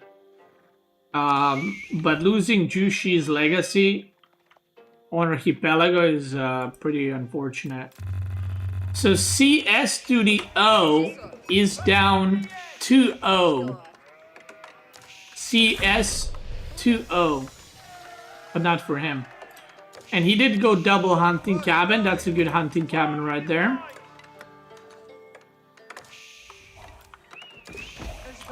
He's gonna age up with 5. Okay. I love seeing these small variations between the players. Like, some people age up with 3, some with 4, some with 5. And someone's wrong. But we don't know who. We're figuring it out. Okay, he's gonna make a horse and then a scout. So this is gonna be pro scouting versus pro scouting. Surprise Pikachu.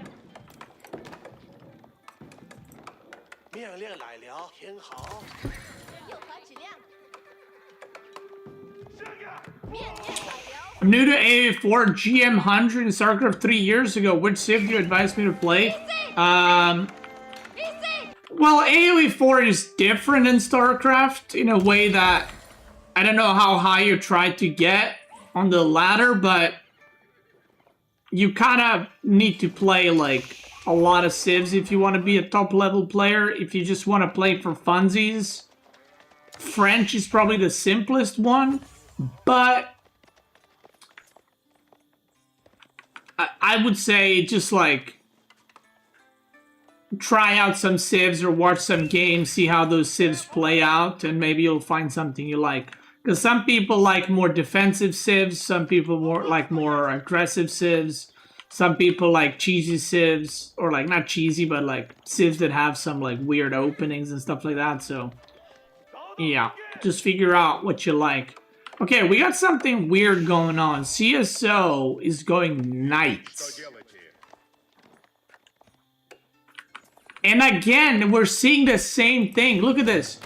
Lucifer is making 4 archers. Because he thinks this is a spearman game. It ain't. It's literally the same thing that happened in Puppy Paw demo series. Blind archer range. And there's no barracks. But he made 1 knight. Ooh, and... Ooh, oh. Oh, shit. Okay. So he went barracks and then decided to cancel. And he's doing blacksmith instead. And he's continuing archer production. Now, this is the interesting part. CSO kind of cooked him up. And you know why it cooked him up? Because CSO is going for fast age up. And Lucifer got baited. Because usually if you see like Knight or Lancer or whatever, you expect there's going to be an Archer follow-up, right? Because, right, like why would you go Archer? Why would you go Knight into Spearman? You go Knight into Archers. So Lucifer maybe thinks, okay, if I make Spearman, I'll just counter myself. So I'm just going to double down on the Archers. But CSO only makes 1 Knight. And I was making blacksmith? His age got put 17?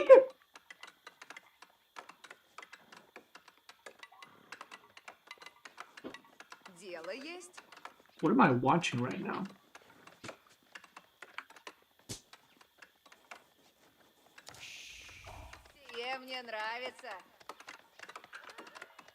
Why? It's just for relics?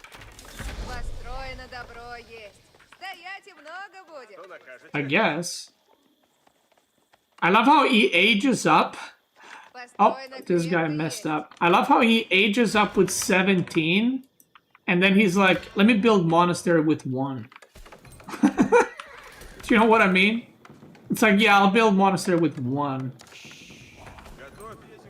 Okay, he's getting +1 range armor. Okay, this is... See, this is like... CSO plays weird. So CSO is now gonna go, I'm assuming, into potentially Mass Knight. But he's got a lot on wood and not on gold. Yeah, there's another stable. So... yeah, those archers are tickling right now. And he doesn't even have the upgrade yet.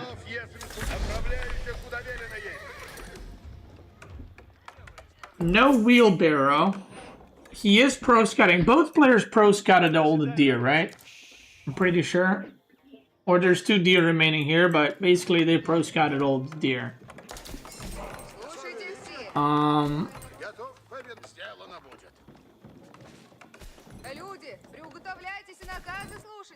Okay, so he's gonna try to get relics. Monastery from Lucifer as well. And Lucifer is going double stable too. For Lancers. CSO is on triple stable. So this is very uncommon, as you guys know or may not know, but the meta is horse archers into later knights. But he's going knights first. Walala. Press it or you're dead. Or just run. Yeah, that's good. Okay, he got 0 relics so far.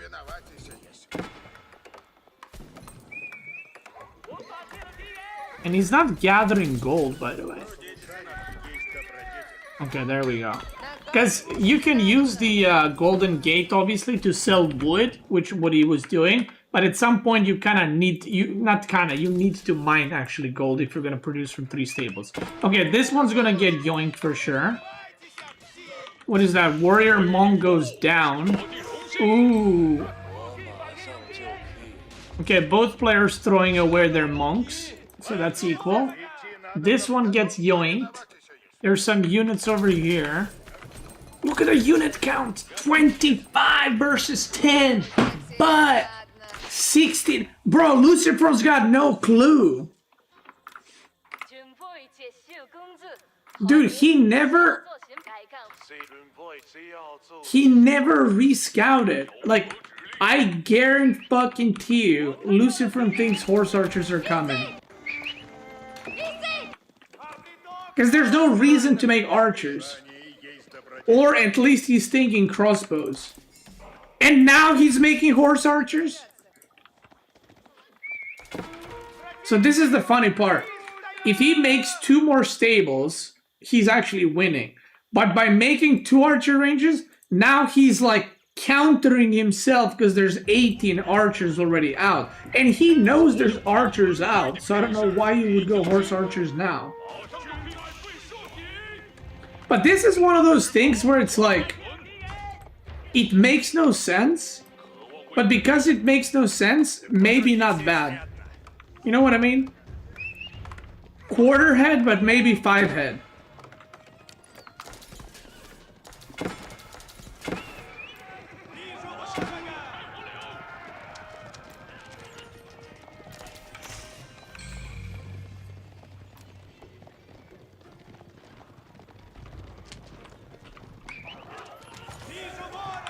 Okay, we're going in.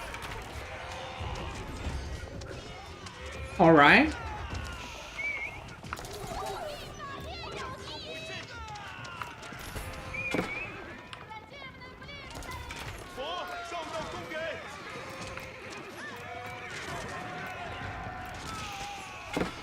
Okay.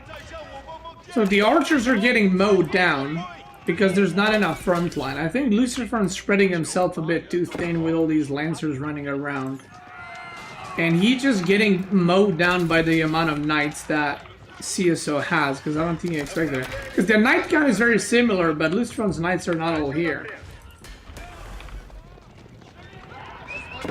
So basically CSO is now getting to a unit comp that you want to have, but he did it like the reverse way. You know, he went knights into horse archers instead of horse archers into knights. And he's making more archer ranges. Yoink. Yoink.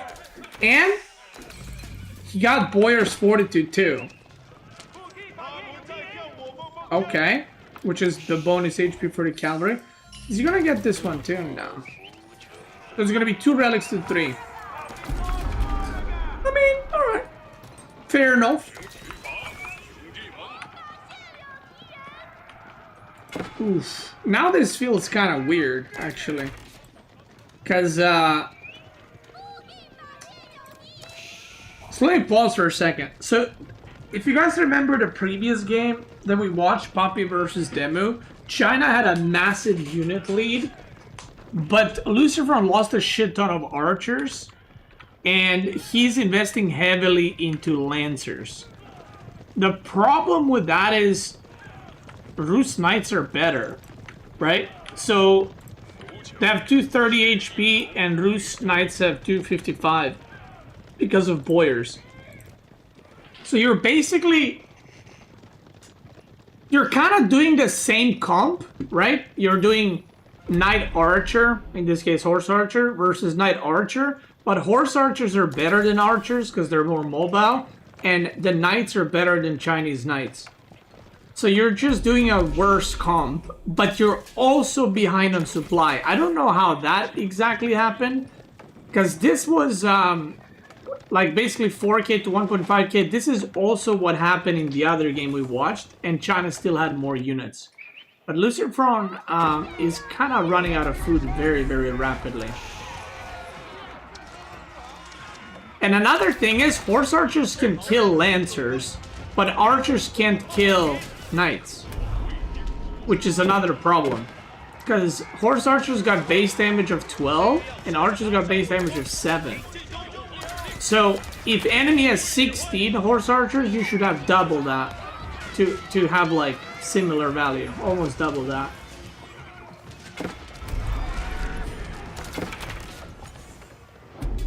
Damn. I mean, he did bait him pretty good with the stables in. Oh my god. That's wall MT right there. He did bait him with the stables in feudal, I'm not gonna lie. But in the end, yeah.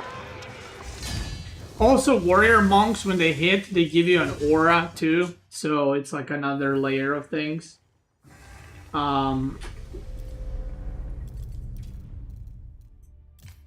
So yeah.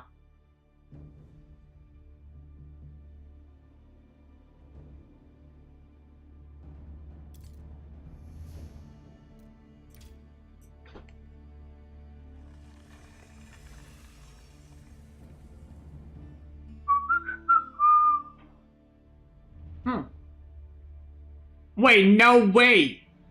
CSO versus Malians. By the way, I'm not hiding spoilers. I'm not here to like commentate cast games. I'm more like just analyzing the moves.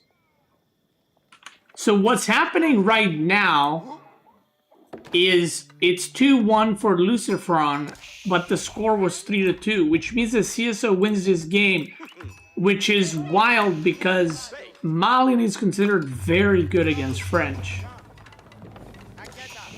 But actually, like, the specialty civ, I would say, for CSO, you know how everyone has, like, some civs that are good against?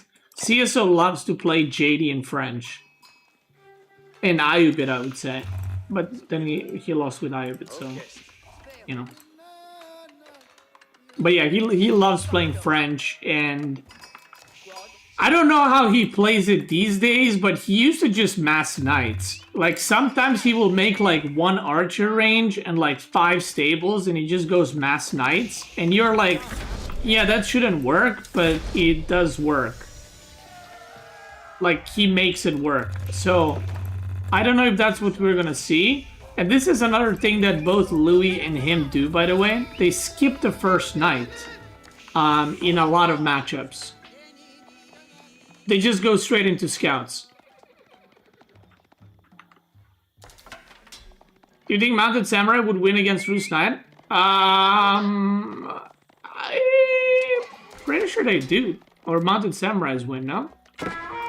Because deflective armor blocks charge. So let's see, Luciferon is going... Okay, Luciferon is going Cowboom with Spearmen or Donzos to prevent pro scouting. Look, this is what I mean. So the most normal build that people would do is now you would add archer range. So now you're making archers and knights, but he is already on double stable, which is like not normal gameplay, especially because your opponent is going Donzos. Now, does Lucifer... I don't think Lucifer scouted that. And by the way, this table hasn't made anything, so that was a little bit of an oopsie-doopsie. He does have an archer range now. But I guarantee you this is going to be mass knights. Like, I guarantee you. I have not watched any of these games, but... He will make archers, but at some point he's just going to be like, ah, fuck it.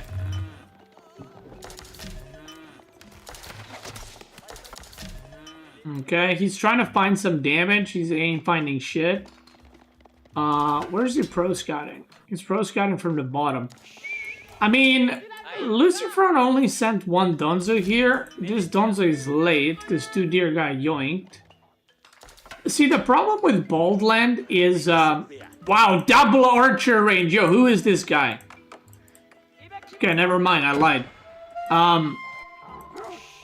So the problem is, it's like, if you send a Donzo here, and a Donzo here, and a Donzo here, and a Donzo here, then 3 knights come, and they kill a Donzo here, and they kill a Donzo here, and they kill a Donzo here, and they kill a Donzo here. But at the same time, you can't move your whole army around, because you risk getting surrounded. So it's a very weird way the map works, because of how far the deer are.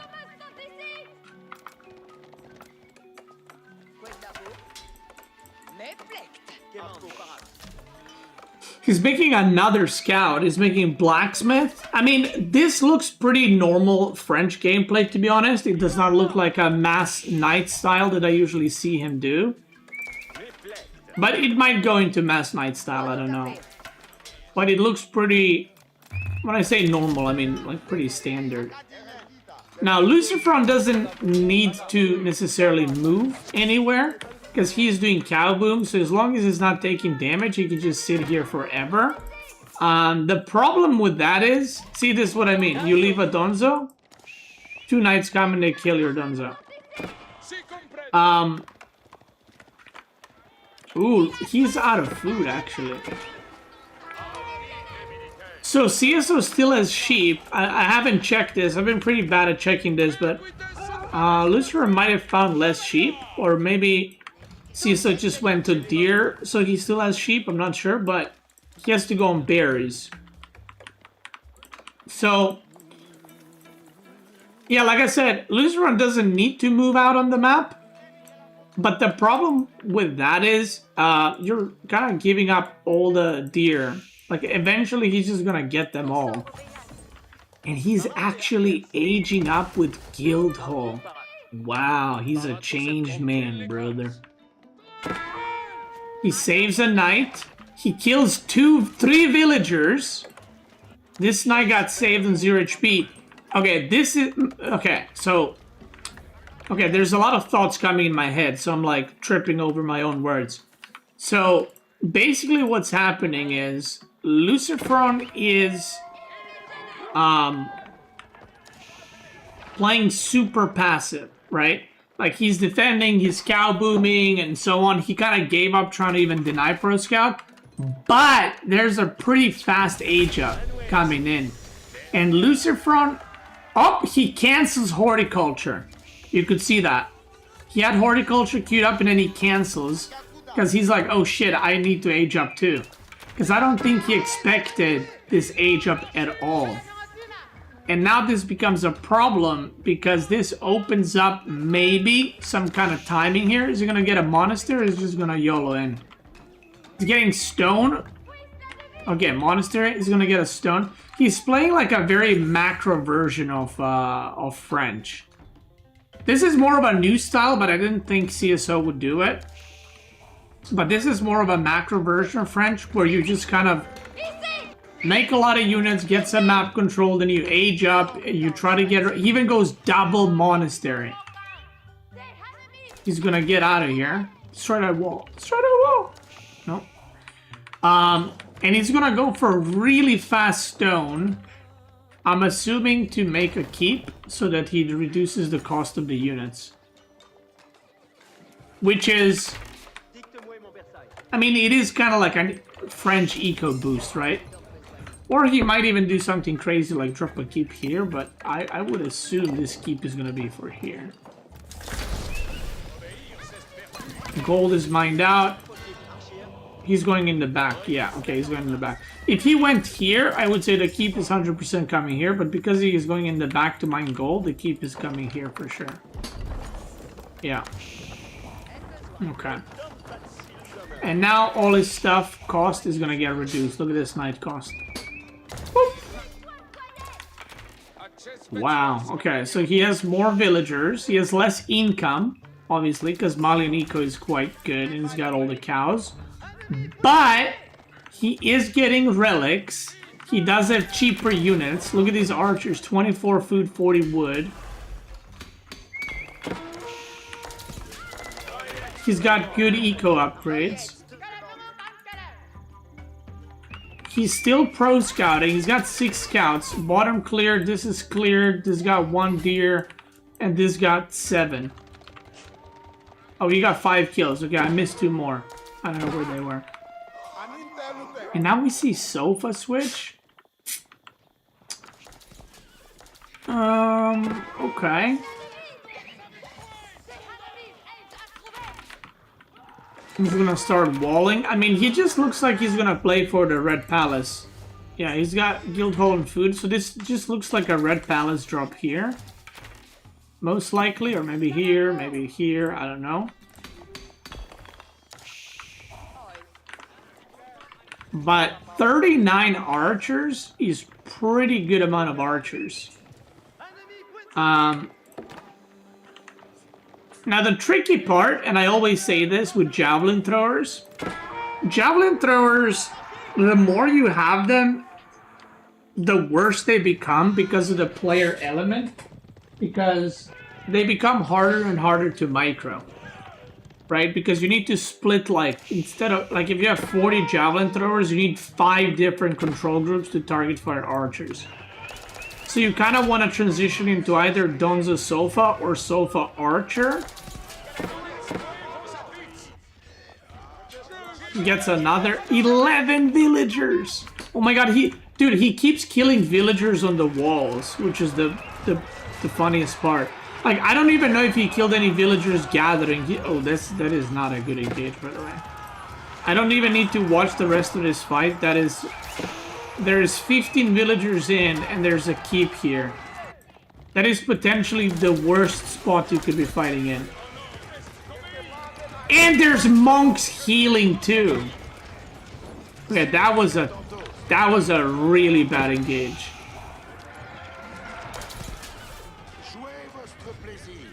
Yeah, that was a really bad engage. I am shocked he went there. Because realistically, what he could have done is he could have just waited for CSO to need to come to one of these goals and then just fight, right? Guildhall, not quite ready, but he might cancel some units.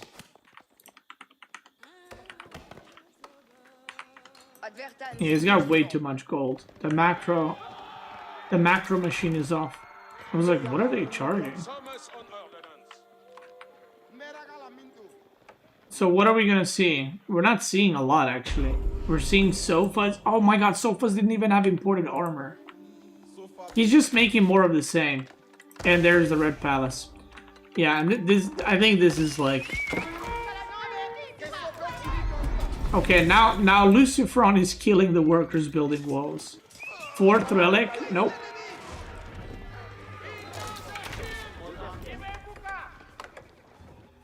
Yeah, so now you get double gold, and you know what's even worse? Oh my god, he kills the villager here too? Oh no, it doesn't kill it. You know what's even worse? This is Lucifron's gold, right? And you might think like, well, it's to the side, and CSO's is middle. But this is the thing. Because of the matchup, it's actually really bad for Lucifron. Like, if this was the opposite, well, let's say not opposite, but if this was different matchup, it might have not mattered, or it would be whatever.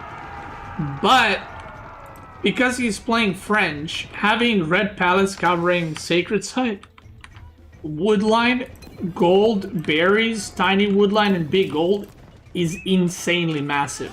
And it's also giving him a direct attack to the other Big Gold, which is very OP. Like, if this Big Gold was here, the game is completely different. I mean, I don't even know if it's gonna get to that point where that matters, but like, you would have a completely different game. Lucifer attacks because Imperial, and he just loses. Wow. I actually think, like, I would call this, like, unironically, I have seen couple of people play like this, and I've tried playing this couple of times. But I think this is like the modern way of playing French.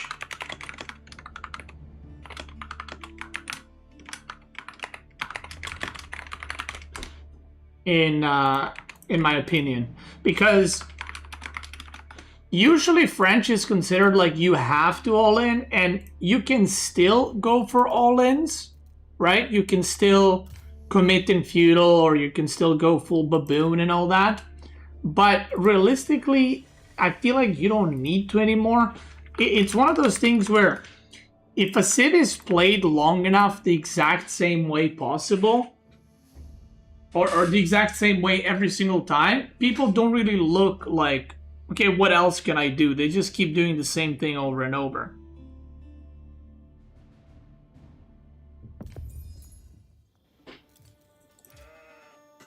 And even though, so I know this maybe sounds funny, he kind of did do the same thing French does every game, which is like pro scouting, knights and archers.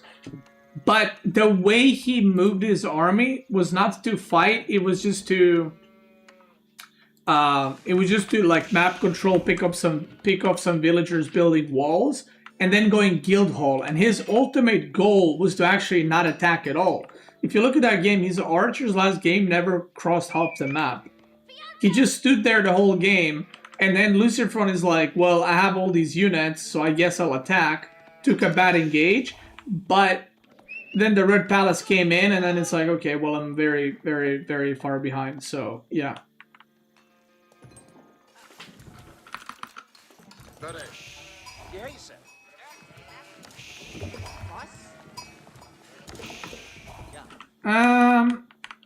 This is a bad spawn for Chapel, but the way he's positioning his villagers kind of makes me think he's gonna Chapel here anyway, or maybe here. But yeah, this is not a good Chapel spawn game, for sure. Pretty ass spawn. Yeah, it's a Chapel. Yeah, I mean, this is one like of the worst chapels you can have. It's just on the wood line and that's it. And it's semi-forward, right? So it's like, if it was here, you know, it sucks, but at least it's in the back. This is just, yeah, that's a shit chapel. Not much to say about that. On the other side, we got Dome of Faith. Now, Delhi versus HRE.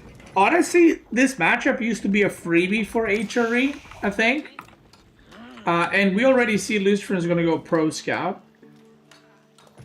Now, it used to be free for HRE, but these days I'm not so sure. But this map is only 2 sacred sites, and they're very close to each other. Like, you know, like on Dry Arabia, sometimes the sacred sites are like the opposite sides of the map. These ones are pretty close. So yeah, we see Pro Scouting. He's gonna leave 2 on gold for other eco upgrades and military upgrades. There's the stable. Maybe it's gonna go double broadaxe next, or maybe he's gonna go wheelbarrow. I'm not sure. Oh wow, he's just building production buildings with 3 villagers at the time. Okay.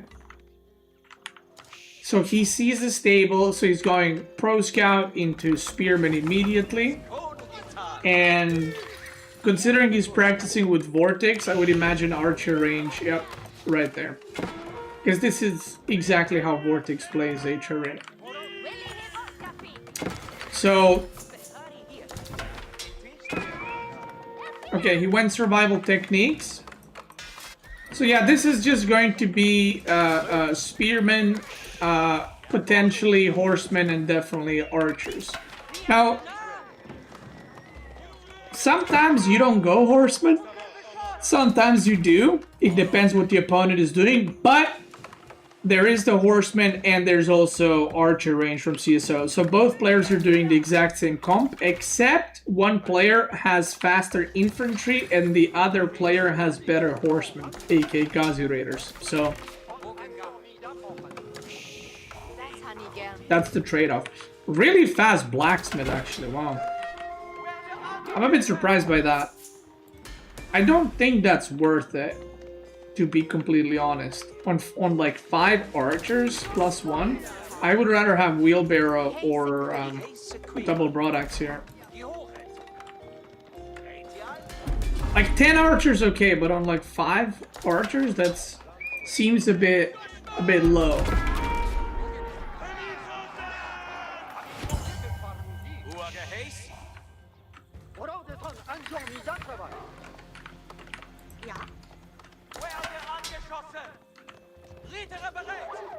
Okay.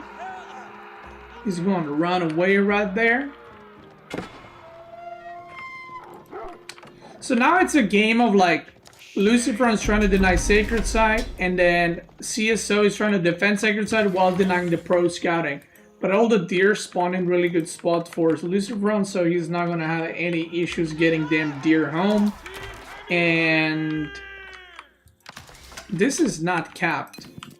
No cap. Literally no cap. Oh no, did he... Wait, is that a misclick?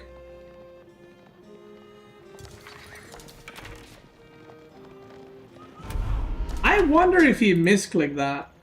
Or if he just wanted them together so they can heal each other. I'm not sure, but this one left unattended. So, on the other side, no upgrade started. That's a big mistake, by the way. You need those. Okay, he's starting them now, and he just started one. You need the blacksmith upgrades as daily ASAP. Like, his upgrades are so late, I would even consider adding another blacksmith so you can get iron undermesh. That's how late this is. Because Luciferon has 1-1 already, and the unit count is equal, but 7 of these are scholars.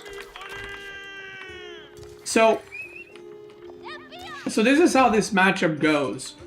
So HRE should have way more economy right now, which is, you're about to see, it's about to spike up to like crazy amounts. Even got a second archer range.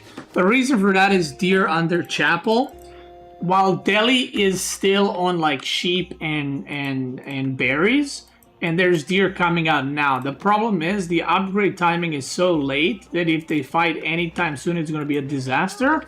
But if CSO gets the Sacred Swords and holds, and then Luciferon eats all the deer and runs out, then it becomes good for CSO again.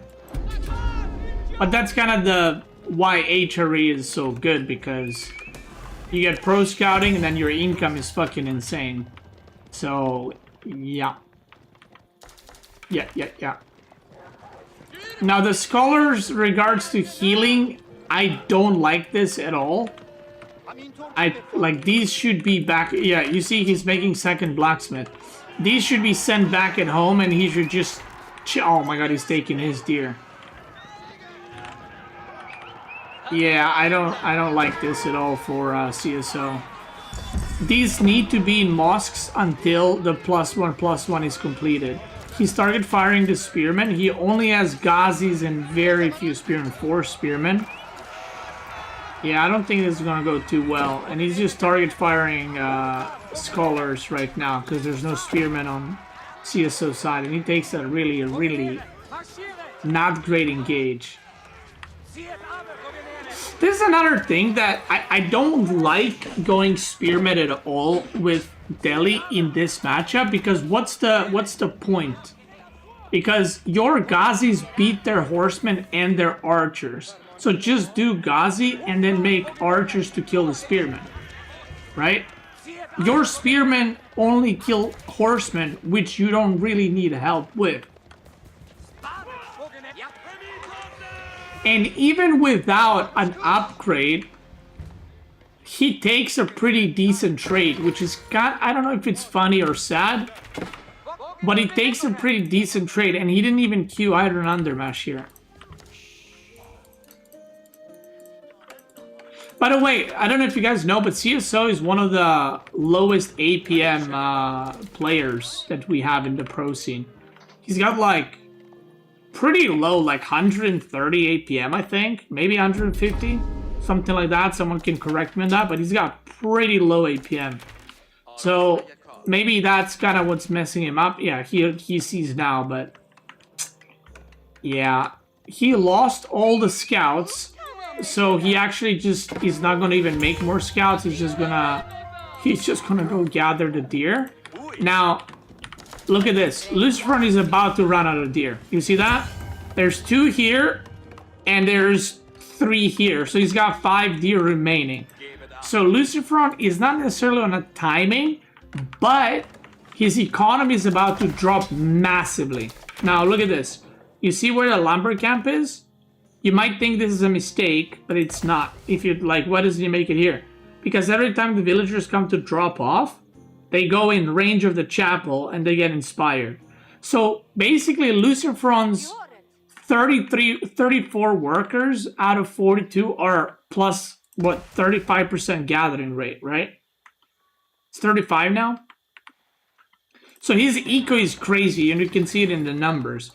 But that's about to drop off massively, because the deer are about to run out. And then you gotta go on the bears on the map or on the boar or make farms, which if you make farms, it's gonna reduce your military count. While CSO is gonna be cranking units for a very long time.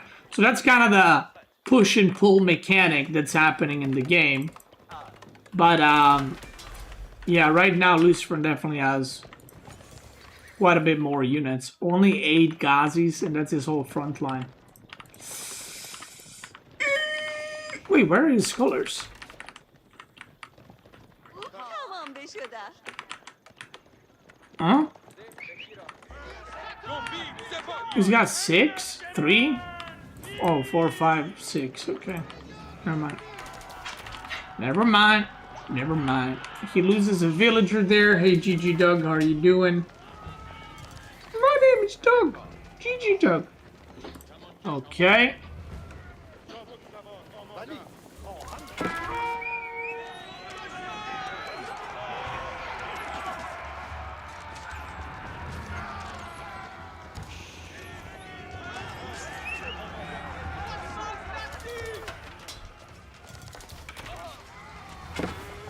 GG Doug. Pretty good engage, again, considering the situation for CSO. He still doesn't have +1 ranged armor, which is 14 minutes, a bit, yeah, because lack of scholars and all that. And I'm a bit surprised that Lucifer hasn't gone castle. Usually when you take one good fight with HRE, you just go fast castle and then you upgrade your units and you end the game. But he's just massing units non-stop. Like, I feel like a lot of other players would just be like, okay, let's just age up and just kill him. But he's continuously just making more and more and more units. Which, again, I feel like he's slowly becoming more and more cost efficient for CSO, assuming he doesn't die right here. Well, yeah. Yeah. Wait, did he try to age up?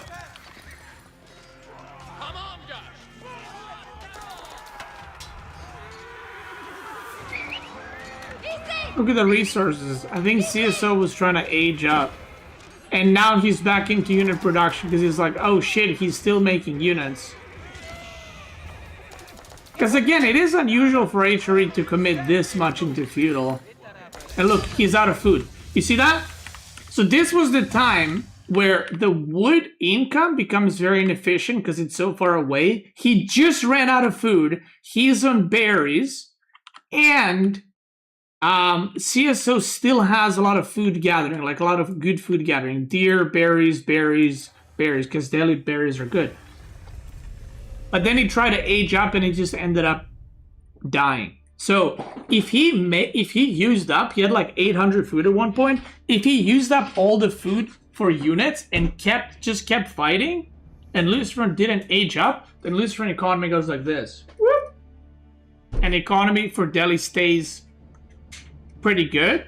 And then Lucifer has to go out on the map and then he gets exposed and then he can get harassed and all that. So pretty interesting game. But I would say, looking at that game, I do think it's still HRE favored, but I don't think it's a free win like it used to be. Like I said, this matchup used to be like free win. Like you gotta be fucking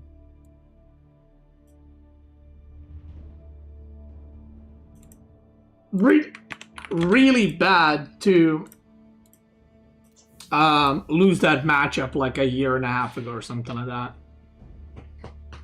Did I turn into full-time AoE 4 commentator? No, there was just a lot of games that I wanted to check out.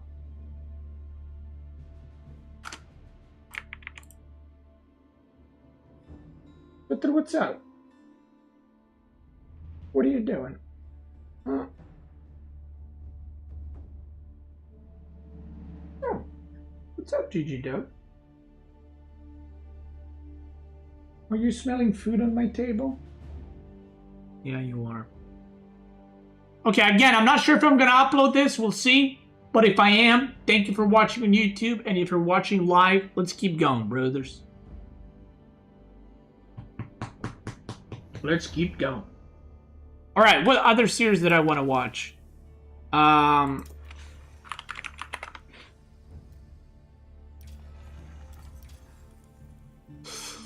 yeah, CSO versus Biomaica.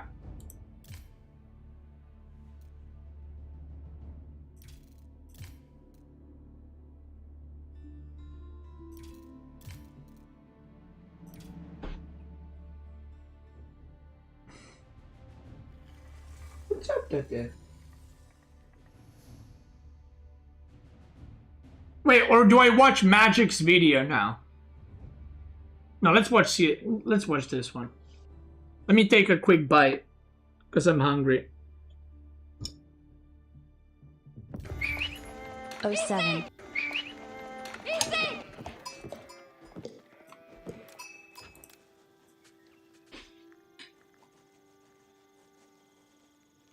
Captain, they're alone, thank you.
I'm not feeling as hungry today. I don't know what's up.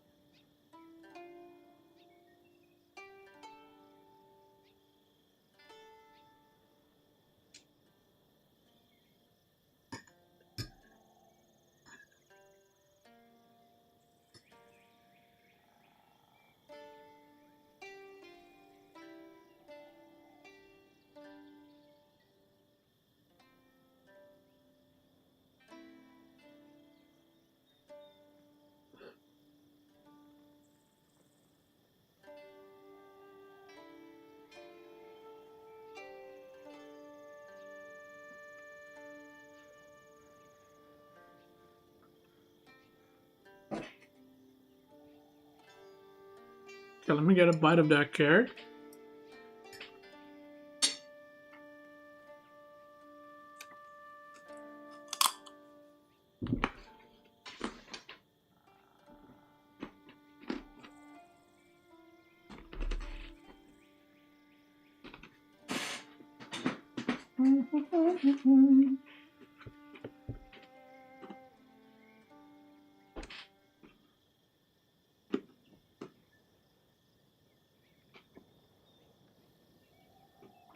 Escoltéis, colonels!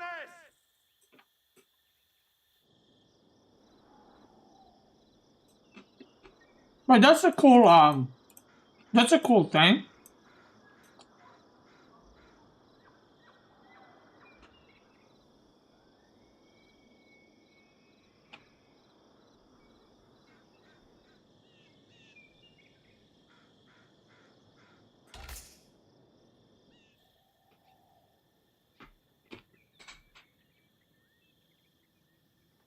My skin is looking really good. Thank you. You're looking really good.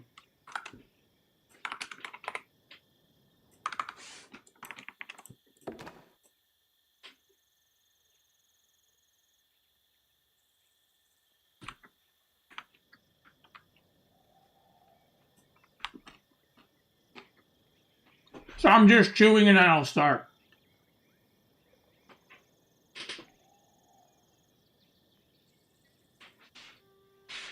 Carrots take a while to chew.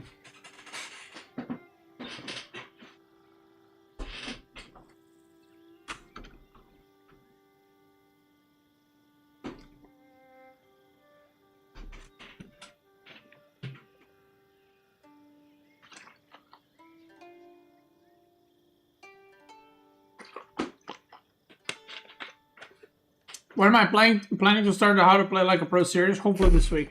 All right. Let's get it started. CS to the O versus Mio Micah. This is... What was that one series I commentated on that was like a really weird series in playstyles? Was it B versus Louis? This possibly might beat that, because if you guys haven't watched Mio Micah, he used to be a StarCraft 2 pro. He plays fucking weird. And CSO has his own styles, which are, I guess, are like less weird now that we've seen them over time. But like, if Mio Micah goes like mass spearman trebuchet, I'm like, yeah, I can see that. I can see him doing that. You know what I mean? He just plays really, really weird. So he opens with a spearman rush, which is, you know, not uncommon. There was no dock, luckily for him, but, I mean, going dock against Ottoman on this map is kind of dumb, because Ottoman will either military school or just barracks. But he is going to stop gold gathering, and now you got to make archers. So, and he's got 2 gold, so, yeah.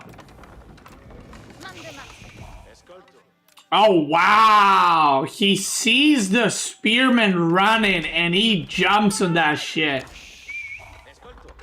Mio Micah dropping the ball right there.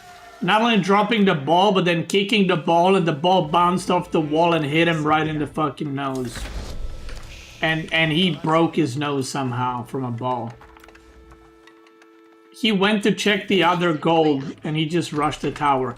Which means he can actually skip the archer range now, and he can just go for another stable or for... I guess not a dock, because dock would get killed. Actually, could go for a dock, because JD is going to be level 2. So this might be... Let's see. He's got 7 on gold. Is this just knights? I don't think he's going to pro scout. Huh. He's making barracks?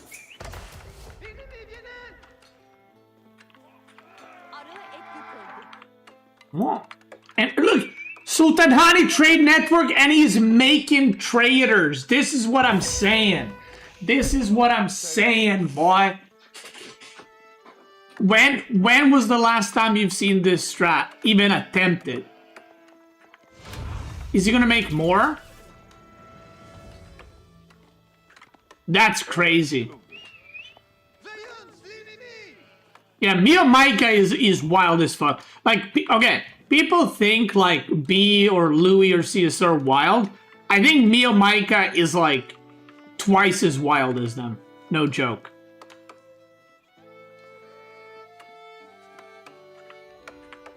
Like, he just made 1, by the way. Look at him! Why are you making stables there?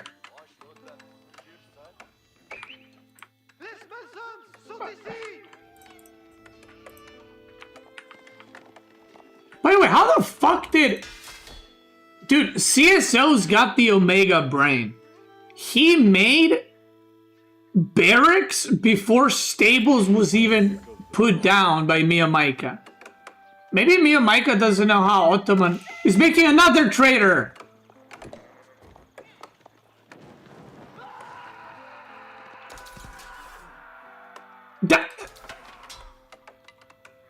Why is he building with 3? I have so many questions. Sipahi spam is most likely. I mean, Sipahi spam against any civ, sure. Sipahi spam against literal knights, I'm not so sure. And CSO is just gonna go for the 1-1-1, aka 1 barracks, 1 archer range, and 1 stable.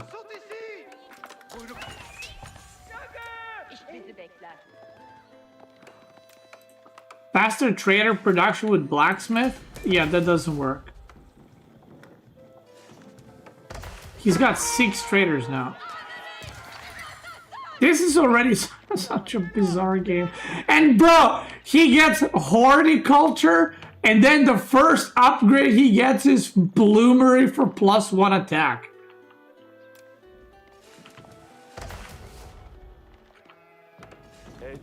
Dude, he's just building everything with 3! Evet, selam.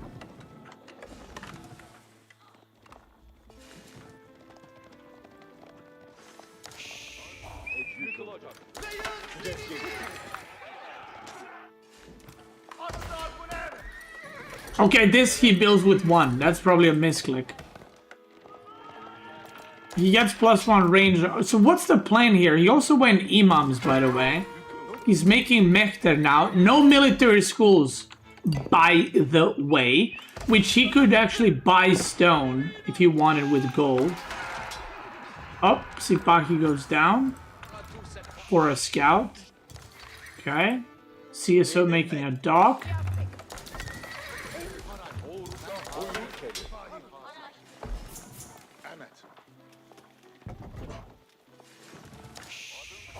Bro, what am I watching?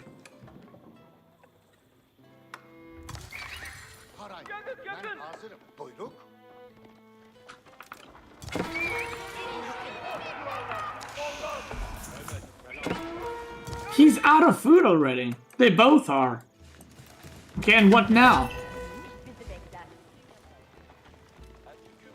Okay, just so you guys know, the reason Ottoman is popular on this map, oh my god. Of course he went fucking Akinji.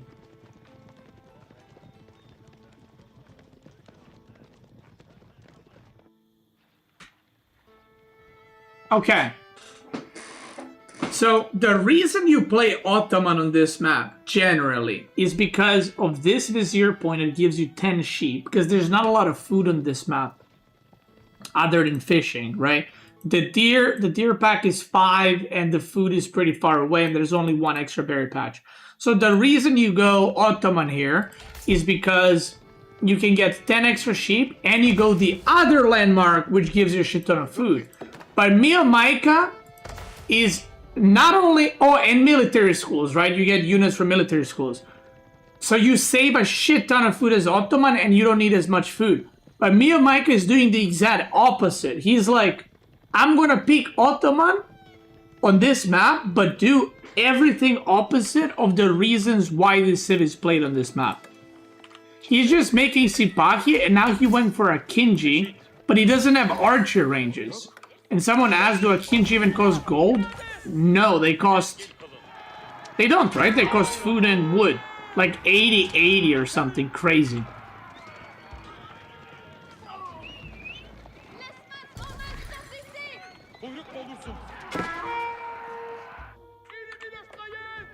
Yeah, he's...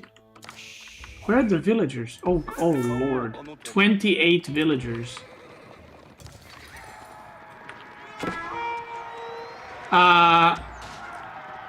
Okay.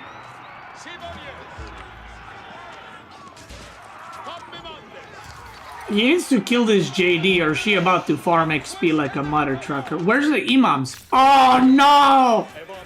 Okay, JD goes down, that's good. The imams are literally AFK, and somehow he just mows down in this fight.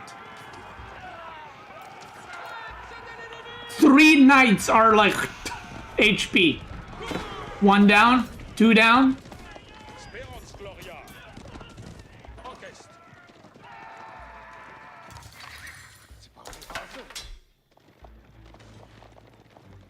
Bro, what am I watching right now?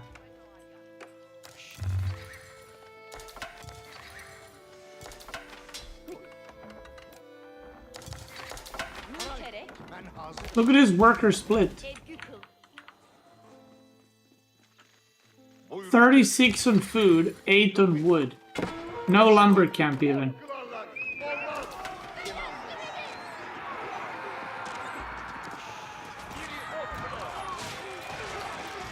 Okay, imams are now here. They actually help healing a lot, by the way, because they got the AoE heal.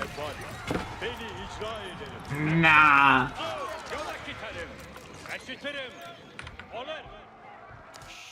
And by the way, I just want to say, CSO's JD is really good. So this is not like he's killing some fucking Pepego that's playing JD because JD's not a good sim. Like CSO is really good with JD.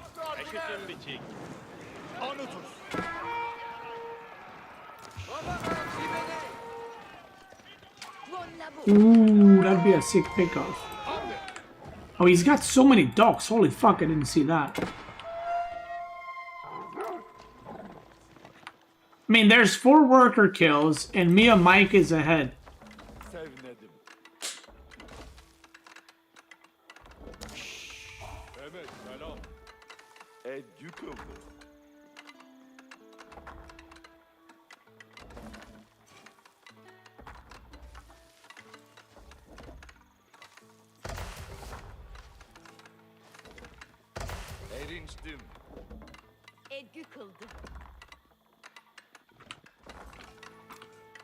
Of course he's aging up with 30, which I don't know why he's aging up with 30. He has no resources to actually do anything with the 30. I mean, okay, you can get the relics, I guess. And of course, when was the last time you've seen this shit landmark, by the way? Okay. Okay, let's guess. What vizier point did he just go for?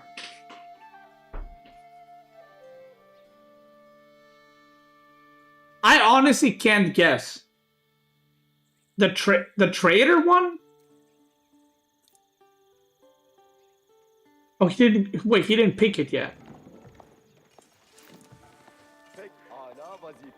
Wait, did I not just hear vizier point go up? Or am I crazy? Am I crazy? Did I not hear? Oh, there we go. No way!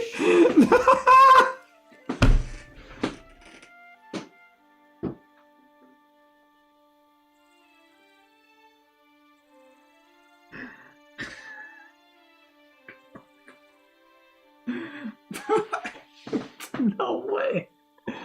Oh god.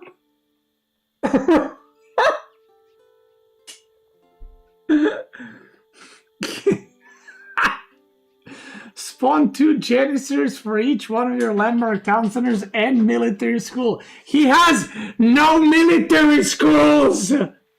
He's got 0! He got 2 janissaries! Ah.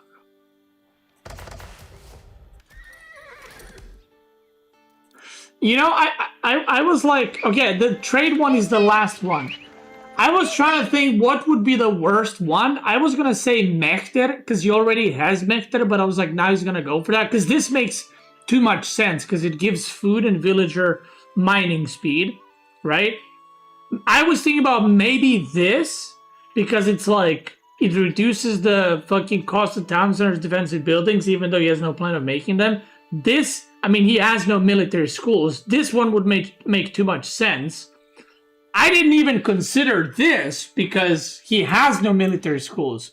But 2 janissars are coming in hot, boy.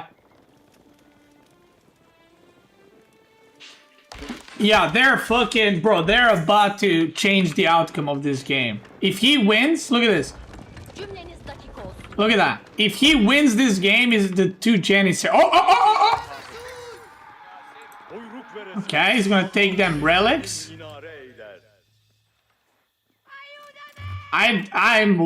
Bro, I don't know what to say. I don't know if I'm disappointed, impressed, disgusted. I don't know.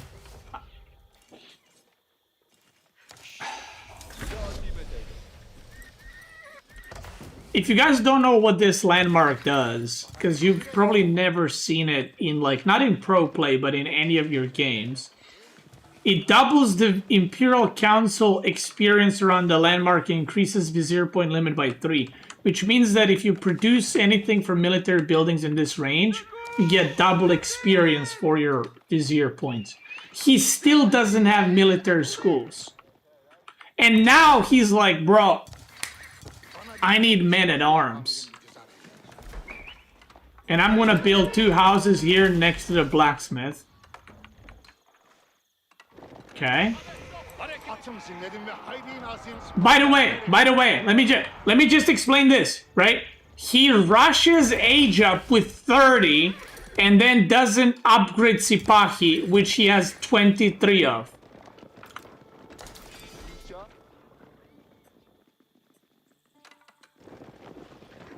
And he goes for +2.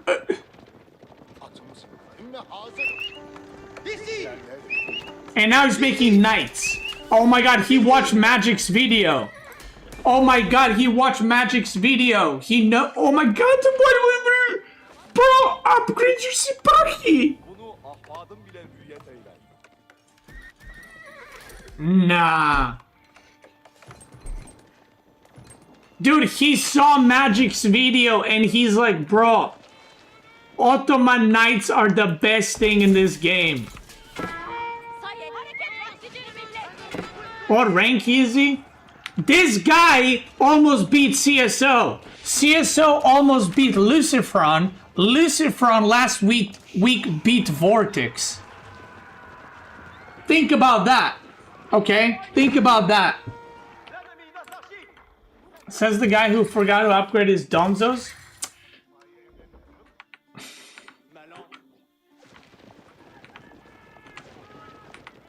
That's different. That's different. That's different because I thought I upgraded them. Okay? I thought I upgraded them, so it's different. Yeah.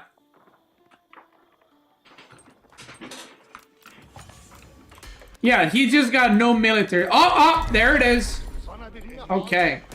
We had to get +2 melee armor first. Not ranged armor. +2 melee armor first. Okay, Vizier point. Okay. Okay, guys, which Vizier point is he gonna choose next?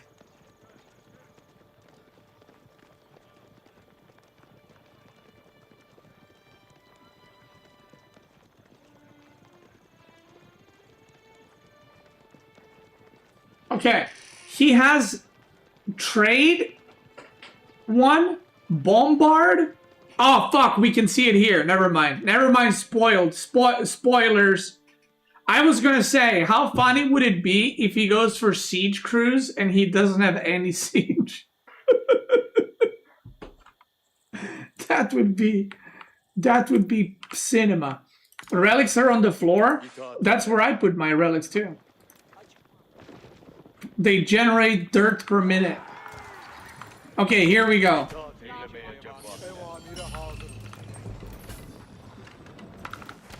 Look at him, bro, look at him. He's just throwing down archer ranges. He's like, yo, if I make buildings here, they get more XP, so I get more Vizier point. I'm just gonna slam him down just outside of the range of the fucking landmark. Okay. He's like, I don't even know what the landmark does. And now he's got 52 on wood.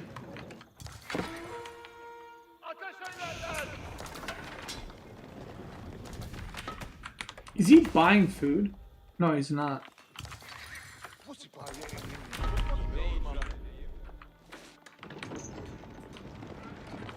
Bro, I can't. I can't. Look at CSO's army. CSO's army is literally just fucking spearmen. The two Akin... By the way, he went Akinji Vizier point, right? And then just never made any Akinji. No blacksmith here, no blacksmith for the barracks.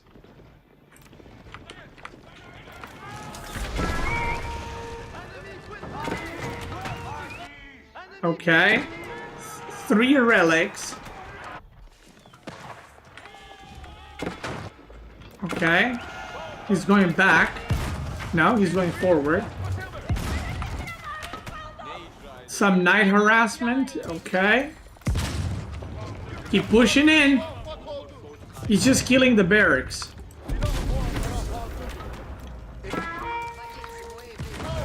Ooh! That was a money shot in terms of like, oh god, where are you? Bro.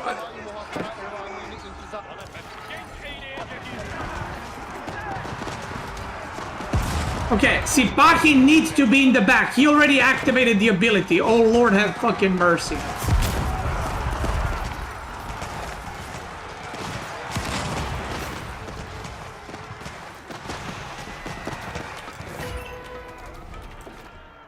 Okay, what's next? I'm not even gonna guess.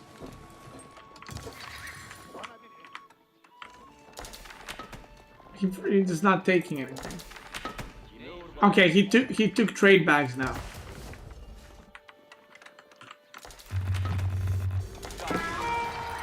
That was a red palace drop, right? Yeah, red palace drop. Wow. This game was one of the games of all time.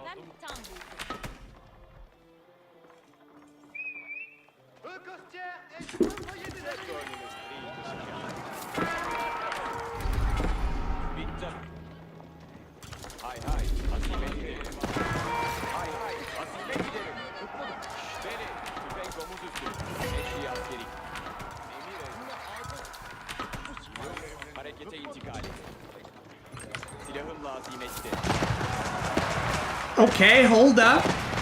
Janissers are cranking.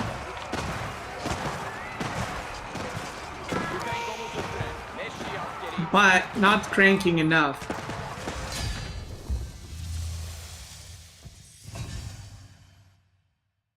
Wow.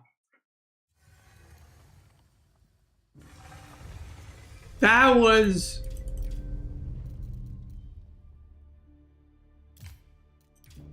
That was one of the games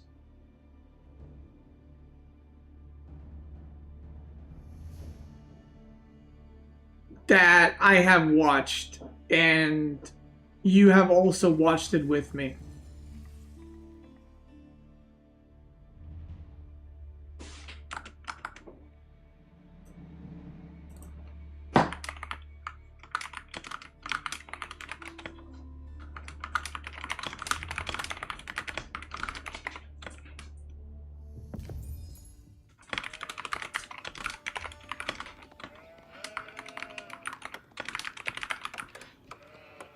Okay, give me a second.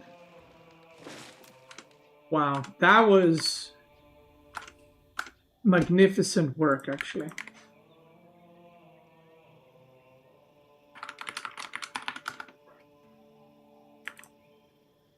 That was definitely Guys, what do you mean he was trolling? This is literally a tournament that they're playing for $20,000. Okay, Mio Micah, I know this. He loves playing. Fixed camera position? What do you mean it's fixed? Mio Micah's like favorite, or one of the favorite civs, is Mongols. HRE is going Spearman opening. Now this might seem weird, but it actually makes the most sense that I've seen so far in this series, and I'll explain why. So, Mongo wants to open barracks on this map. This is an excavation map. It's like a custom map for tournaments. So, you want to open barracks as Mongols, not to attack your opponent, but to capture these forgotten ruins, and then you put villagers inside, and you get crazy amount of 60 stone per minute, and you can reset this forever. So CSO is not making this to like attack Mongol. He's trying to prevent that from happening. I mean, he's gonna go for Ubu, obviously, but that's why he's making Spearmen. So what CSO is doing makes sense. So you'll see, look, the Spearmen are immediately going there. And even in Dark Age, it's worth to immediately put a villager, because then you're going to get fucking 130 stone per minute, which means you can just crank out Spearmen. Now, that's the problem for CSO, where it's like, yeah, you're making Spearmen, but he's also about to crank double Spearmen at a crazy fast pace as well. So I don't really know. I haven't seen a game like this But this makes the most sense out of everything we've seen so far.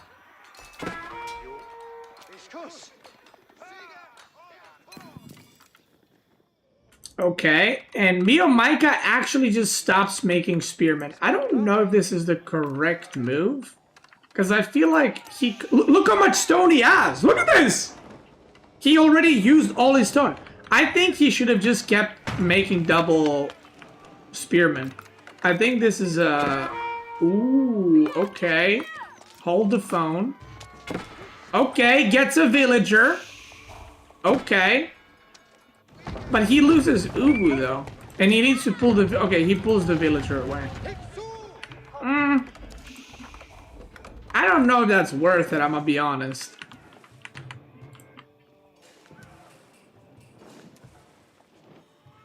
For me or Micah, I mean. He gets this too, but losing Ubu is kind of painful and also not getting any... Look, he's got 300 stone! Isn't that crazy? And he used it in Dark Age.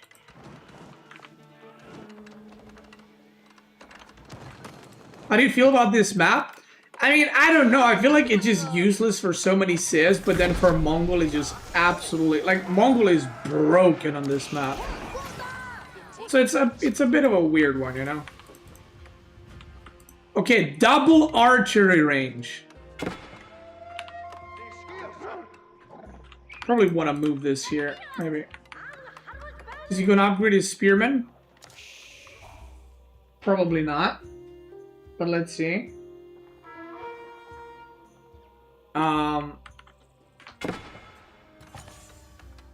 Okay, he's getting a counter.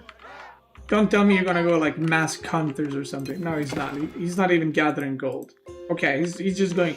So the thing about this map and Mongol, you can make any unit comp work because you have absurd amount of units.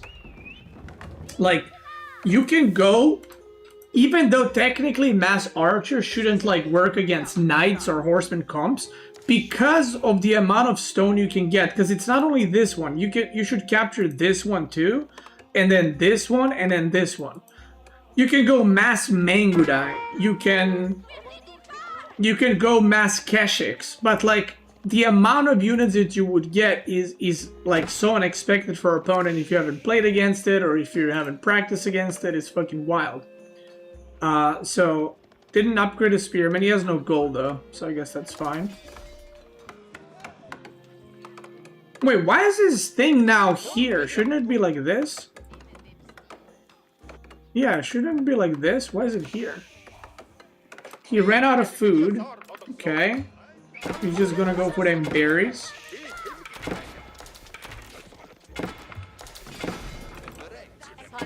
No pro scouting for CSO, by the way. To be fair, both of his deer pack are in the back, so he could do like a wall and then a bigger wall here, but that secures double deer pack, which would be pretty good. Look at the amount of archers he's got. 18 already. And he still hasn't spent his stone. Look, he's literally, since he aged up, he's perma been producing double archer. And he only has one of these. Imagine if he captures 4 of them. How fucking wild that is. That's why, like, this map for Mongol is fucking insane.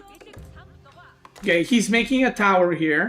This might look weird, but it's actually the thing that maybe made the most sense in everything he's done so far. He's doing this so that he can get Yam network in his base, not only for his units passing by, but for his villagers working too. I don't think he needs it, but I'm saying that's why he's doing it. Yeah, this is an awkward one for CSO, I feel like. Because soon, the moment he chops a little bit more, yeah, not even a little bit more, he can already kill the workers. Yeah, this is why Mongol is just, like, insane on this map. And now he's got deer stones, and he can just continue to attack right here the whole time. 33 archers, by the way, 0 horsemen. He put a villager in here. I love how he put a villager in here, but he didn't take the other ones close to his base.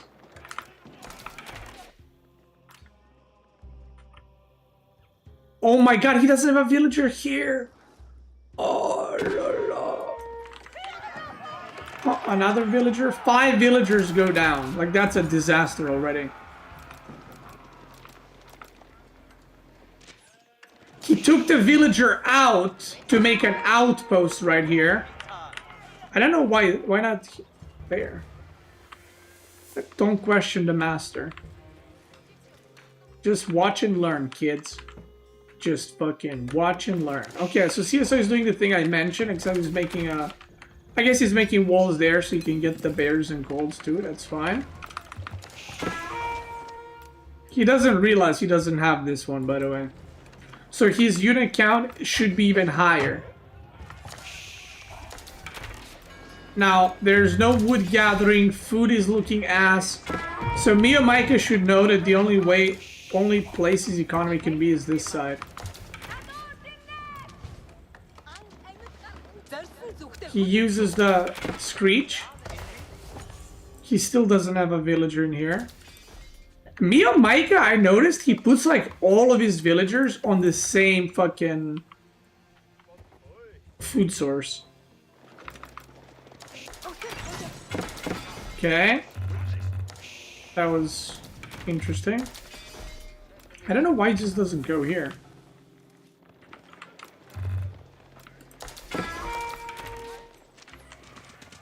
Okay, he's gonna go for the wall. Burgrave? Okay. I mean, if he survives, that's pretty good. Now we see Keshiks. 8 Keshiks suddenly appear.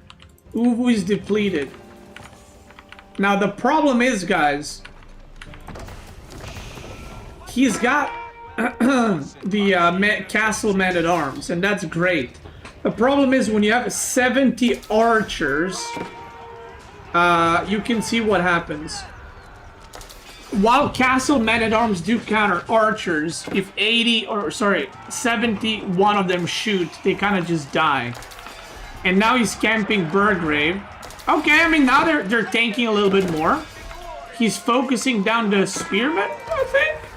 No maces, and now Keshiks versus no spearmen are just gonna be cranking. Although, the army count is kind of dropping. Like flies, if you will. He retreats. He runs. He protect, but he also attack. CSO's like villagers are just running around, by the way, which is a disaster in its own.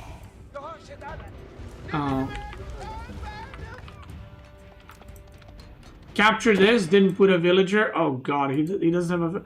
Oh my god, hold the fucking phone. Look at this. We're about to see a villager fight. Oh god. This is like...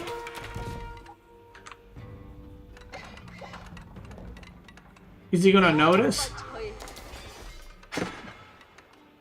Well, CSO noticed because he's making 2 towers. And Mia definitely did not notice. Okay, Mia notices. He surrounds the villagers, only 2 go in, and that's gonna... These villagers killed more villagers than the army did. And now the army's right there.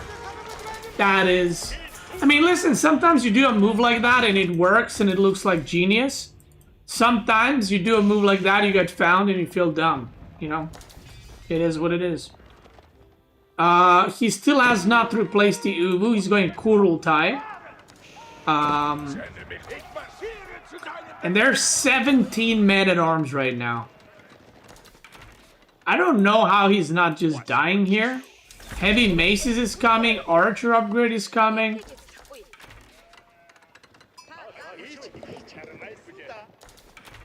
The villagers are running right now. The Kurultai is really good because these archers now got 7 damage instead of 6, right? And when they get upgraded, they scale really well. And actually, CSO does not choose to engage, which I feel like is a massive mistake. And he's going all the way out. Wait, where the fuck is he going even? Oh, he's trying to find Uvu! But there is no Uvu, mister. Because he didn't remake one. Kick W. Now this is the thing, when you have cavalry and the enemy doesn't, now he can raid and CSO needs to wall or just run around to defend this. So now the advantage goes back to Miyamaika, and he is not mining gold. Oh no, sorry, he is right here. Never mind. I take it back. Oh god. Oh god. Oh, is it?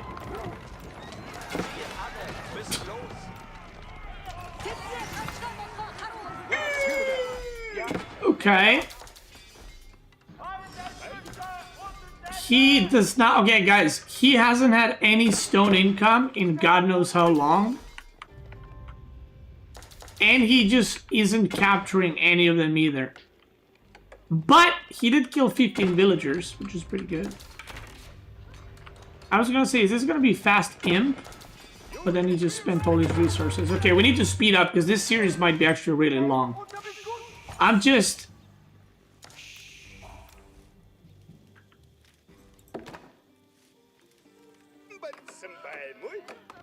stunned a little bit.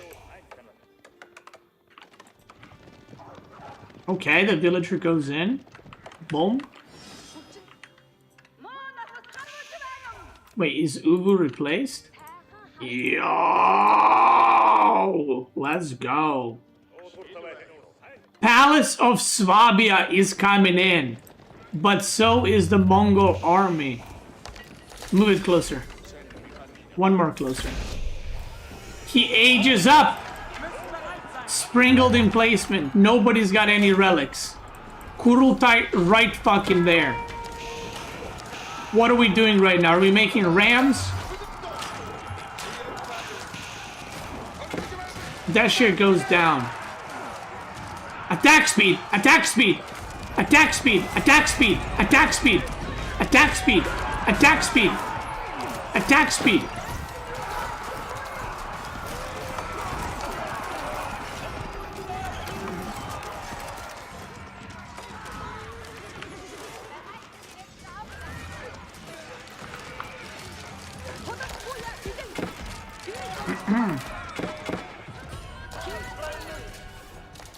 He used armor, but that's okay.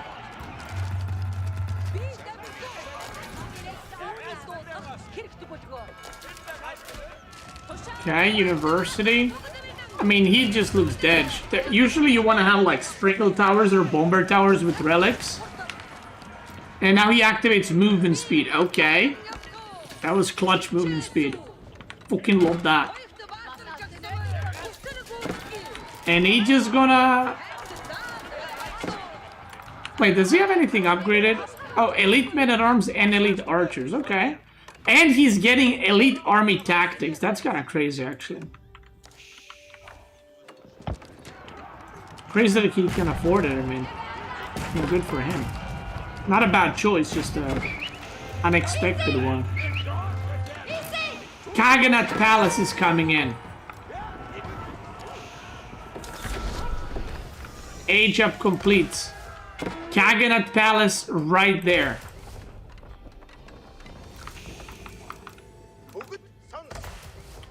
Elite Palace Guards. That's the most interesting spot for the landmark. Okay, he's upgrading Keshiks to Elite Keshiks. How well do Keshiks deal? He really likes the plus melee attacks, by the way. Like, he queues that up, like, fucking immediately. He's like, I need that, like, right now. I don't know how Elite Keshiks do, actually, against Elite Men-at-Arms, but these Elite Men-at-Arms also have, Elite Army Tactics. So it's kind of interesting. Okay, he's coming in hot again. It's a lot of Keshiks, by the way. A lot of Keshiks. 10 Palace Guards.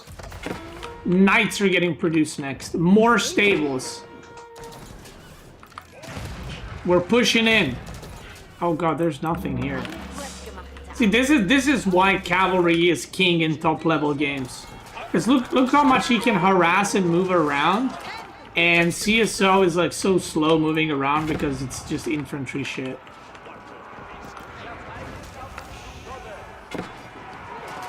He's got incendiary arrows too. But my boy Mio Micah's got 50 fucking Keshiks right now. And he's going for that booty bot. Wow.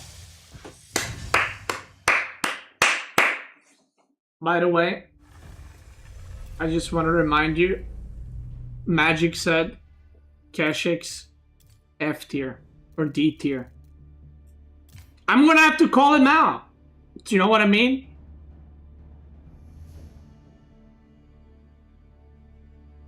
I'm just saying, he just killed him with just Keshiks. Yeah, Magic's a Mongol hater for sure.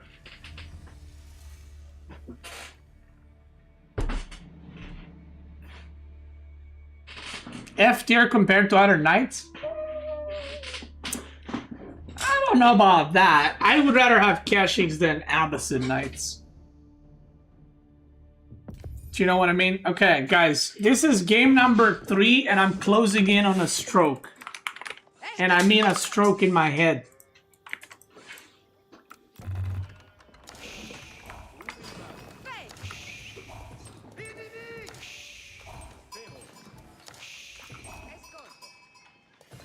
A stroke of genius? Mm-hmm. That's right. I don't care about what CSO is doing, I'm gonna be honest. I'm just learning over here from Mia Maika.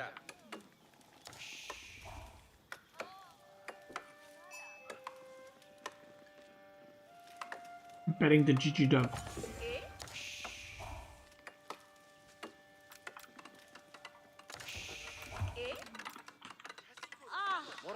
Six on the age up.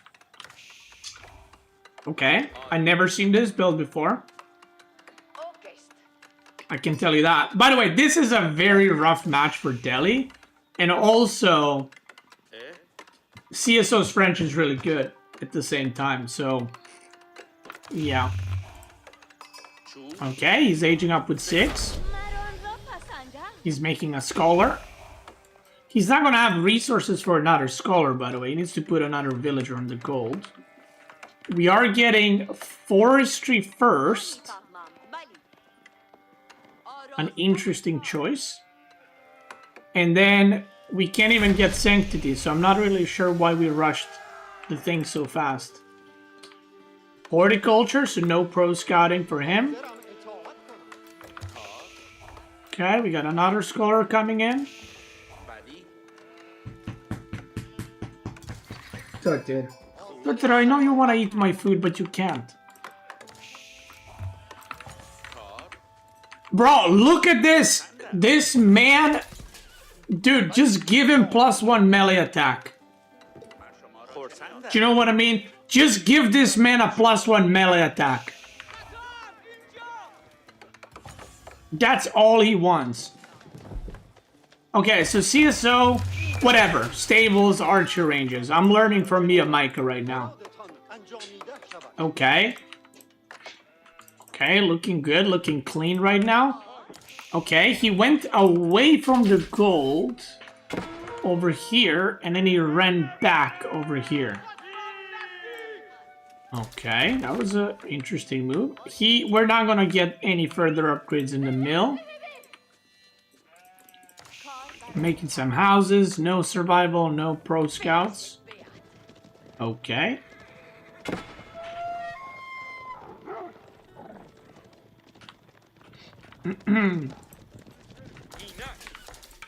Maybe he forgot.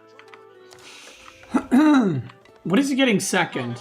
Ranged armor. Okay. Is he just gonna go full, like, melee comp? I could see him do that. He's crazy like that. He's crazy like in a lot of ways, but he's also crazy like that.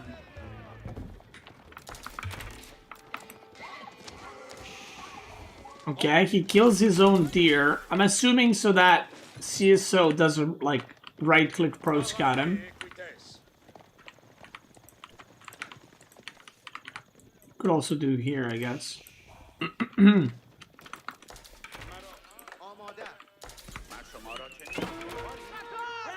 Okay, I mean, he's queuing Steel Arrow last, which makes me believe... Oof, -2. Which leads me to believe he's just not going to make any archers. Like, he's just full Zugzug comp. 940 is when he is going... Bro, he could have gone for the Sacred Sites like a minute and a half ago. And then... and then he goes for them. And he's gonna lose the first one immediately. Oh my god, he loses this one too! That's fucking funny. I wonder if he like waited to get more army to protect them and then he goes out and 2 insta die. That's funny.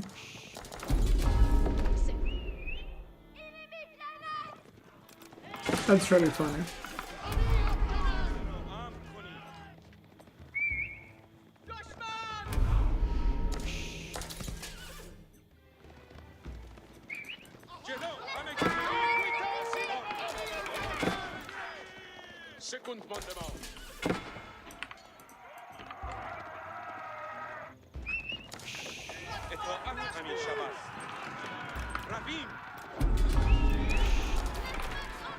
Okay.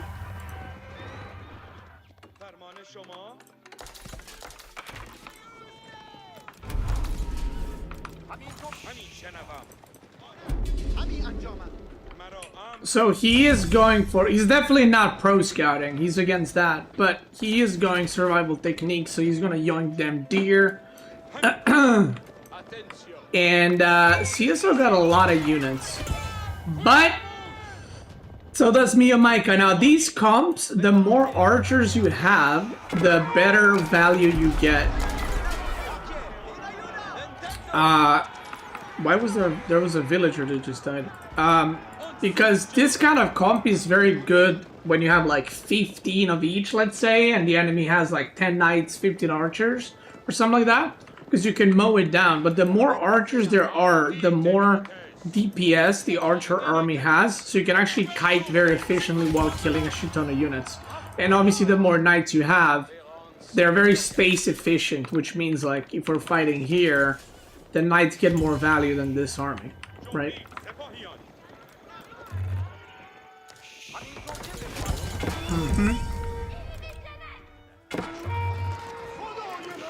I mean, right now this is a kind of standard game. Like I think at this point you probably want to either YOLO attack and just go for it, or you want to age up his Delhi.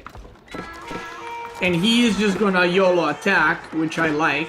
Ooh, he gets around on the archers. Wait, that's big.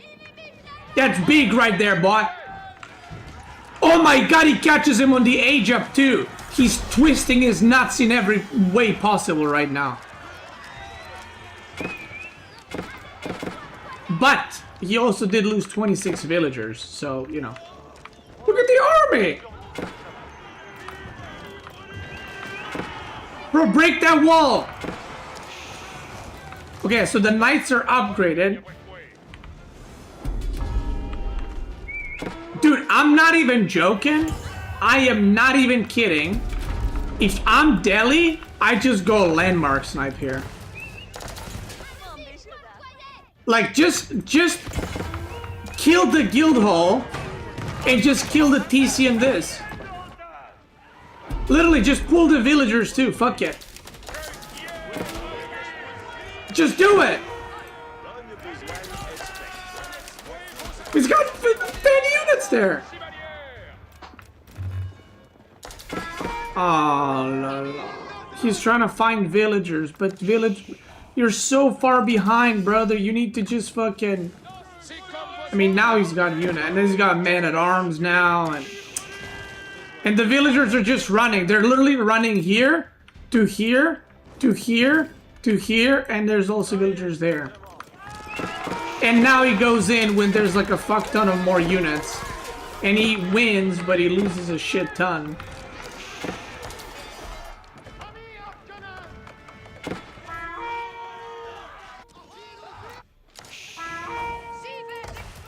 He didn't even repair that. He tried to repair it, but he didn't.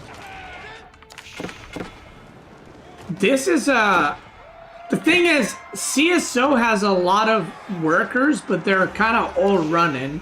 On the other side, Miyamaika has no workers, but they're all working.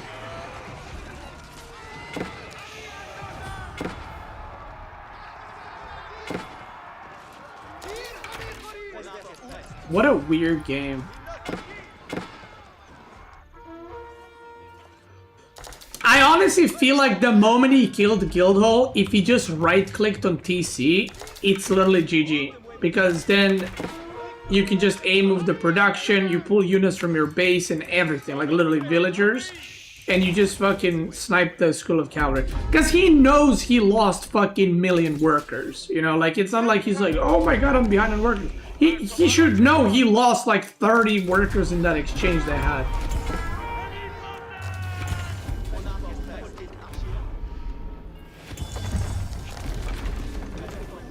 And he's trying to age up now. That was for sure. It was like 80 something army supply versus 17.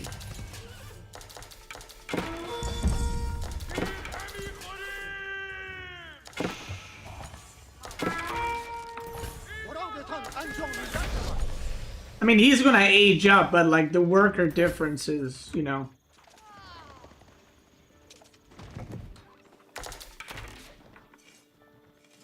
Also, if you had like more diverse unit comp, maybe you can hold on and delay the game, but it's like Spearman against 31 Archer, you know.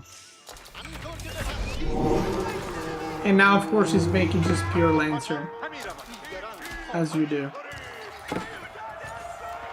And of course, he's queuing fucking... Instead of queuing up this first, he's queuing up +2 melee attack. That's crazy. Damn, okay, that was definitely a throw. But the thing is, I played against Miyamaika, by the way.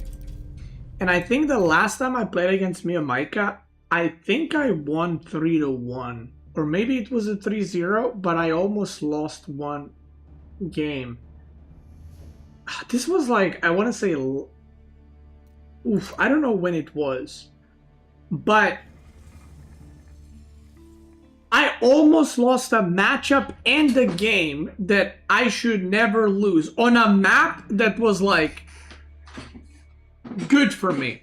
But I almost lost because he plays so fucking weird. Like everything he's doing is like not supposed to happen. So all the timings you have in your head are wrong and shit arrives at the wrong time. And it can catch players off guard. So if you're...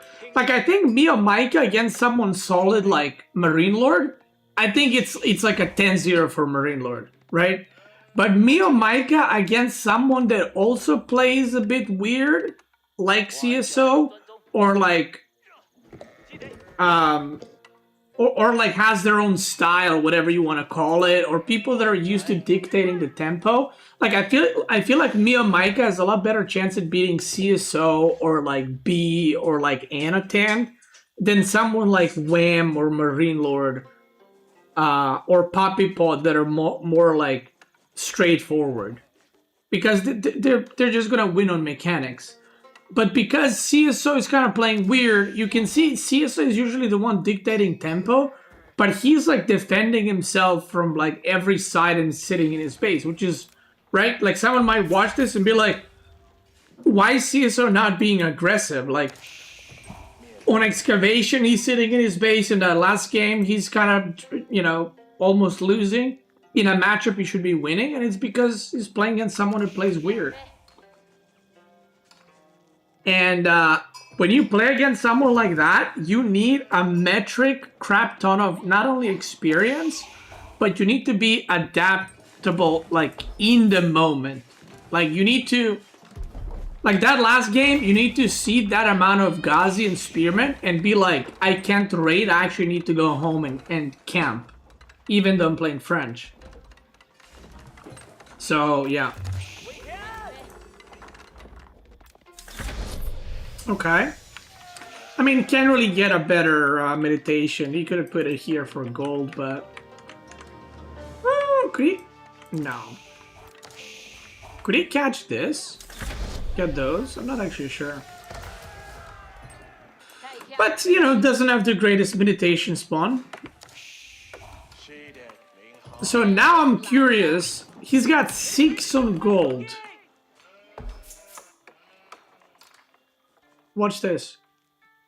CSO is gonna go pro scouting. I am... Well, as I say that, I'm not sure that either. He's got 2 on gold, but he might go pro scouting. He's going horticulture first.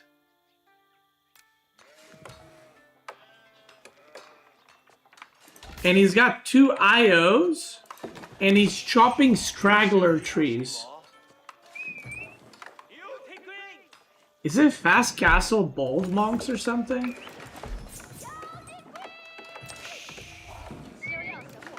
Wheelbarrow. Now this is a funny thing. So a lot of people don't know this, but wheelbarrow, if you're trying to play for gold from taxes, is actually bad. Because wheelbarrow increases your carry capacity by 5, which means you drop less often, which means you will have less taxes on lumber camp, mill, and mining camp. It's kind of interesting how that works. It doesn't mean you shouldn't get it. It just, in this position, it technically doesn't give him anything. This looks like a fast castle. But I don't know why he would go wheelbarrow. Like, I feel like a wheelbarrow is just this obvious skip there. Horticulture I can get. I mean, this has to be bold monks, right?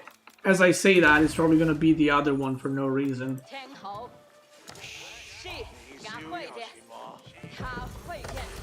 Yeah, Shaolin Monastery. Okay, this is a very old school build, by the way. And to be fair, I haven't played this. This used to be the meta with Jushi, by the way. I haven't played this or played against this in a very long time. So I have no clue what the fuck he's gonna do. But CSO, see, this is the thing. Look at this. Most players would like make 5-6 scouts. CSO recognizes, because he saw, and he recognized what's happening, and he actually only made another scout, and is now working towards an age up. So he's adapting like very quickly to this. And like I said, this is an old build, but if you haven't played against this, I'm not even kidding. If he made like 4 or 5 more scouts, he potentially just dies to Lancers. Because these Lancers are just going to be rallied across the map now. And he might just die straight up to them. Or lose workers and shit like that. So, yeah. Okay, let's speed up. See? Like, it's a very weird timing. And again, if you haven't played against this, or obviously CSO has played against this because he adapted. But if you're someone that, like, maybe never played against this or hasn't seen this meta, they might just die there.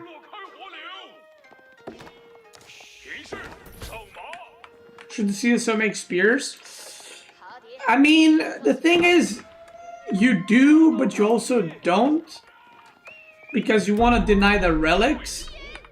But IMO against this, I would probably think that barracks plus archer range is the best. Because if you enter these Lancer wars, Jushi Legacy will win because they have the attack speed upgrade on their Lancers. Or on their cavalry. So if you both go just mass cavalry, China is going to lose. So you can't really do that long term. Opening with Lancers is okay, but he needs to transition out of it. And if he, honestly, if he gets 1 relic, he should be happy because this is, by the way, the fastest castle that you can get in the game. Because even HRE cannot get faster castle than Jushi Russian Castle. Although he slowed up his age up because of wheelbarrow, but this is the fastest age up you can get in the game.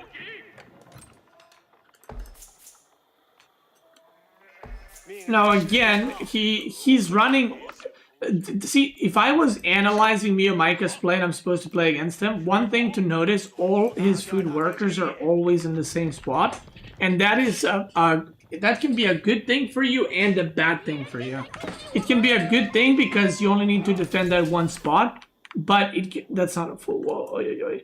But it can also be a bad thing because if these lancers arrive there, all your food is idle.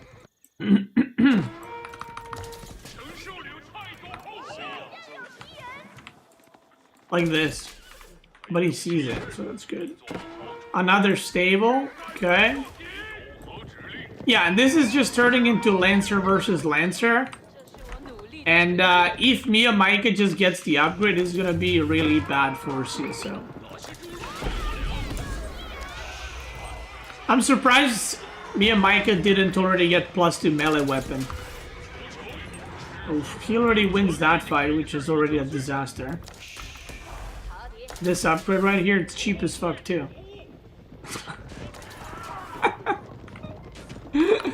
Fuck you. At least he got this one first. I would also do a wall here and a wall here, and then he's in like golden fucking state. Also probably wall this.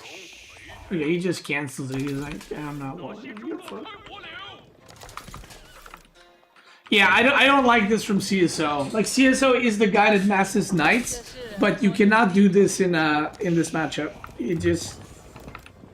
You know what I also noticed? Did you guys notice this too? He never finishes gathering the food. Did you guys notice that? Look at this. Okay, he got this. Look, there's 2 deer. I noticed this in every single game. And again, look, there's berries and he just goes to another place. That's really bizarre.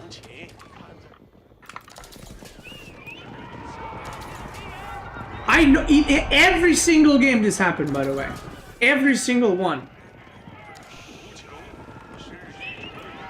Okay, here we go. He's got attack speed upgrade and he's got +2. Of course, he's got +2 already. So CSO tanks a lot of damage with the villagers, loses 15. So while it looks like CSO is winning this fight, he lost 17 villagers there. And now he's going Spearman Crossbow, which I feel like is a bit too late. I mean, look at the worker count now. It's a disaster. Yeah. Okay. Out of all the games, that game made the most sense out of Miyamaika. Even though, like, if you're watching this and you're like, what the fuck, Fast Castle with Jushi? That used to be a meta at a point. And looking at it now, it like looks weird, but it used to be a meta and it can catch you off guard. But that was the most normal, which is funny because that's an unorthodox game, but that was the most normal game out of him.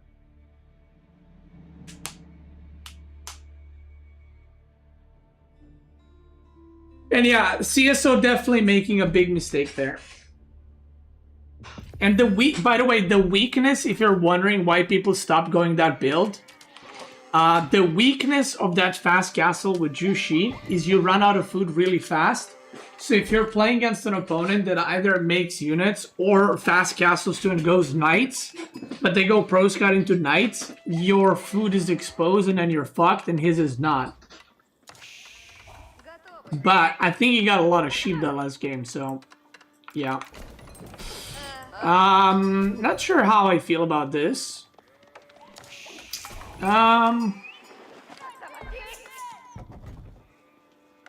Yeah, I'm not sure how I feel about that opening.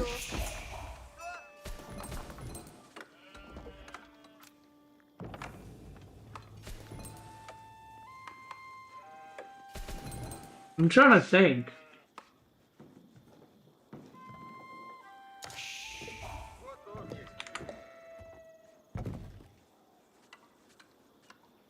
Because, yeah, you open deer, but you cannot get survival techniques like other civs. And then, do you even go pro scouting? Like, why is he not going on deer?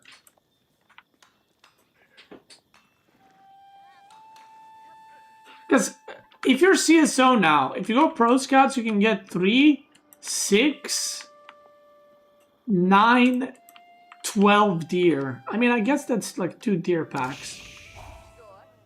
My point is, if you're already gonna go Pro Scouting, you might as well just do the normal cabins for the gold.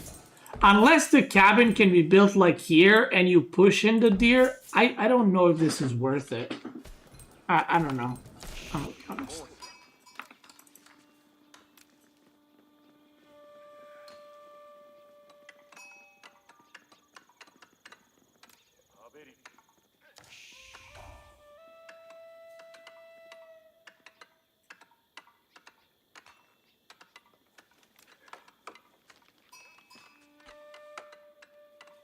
What? Okay.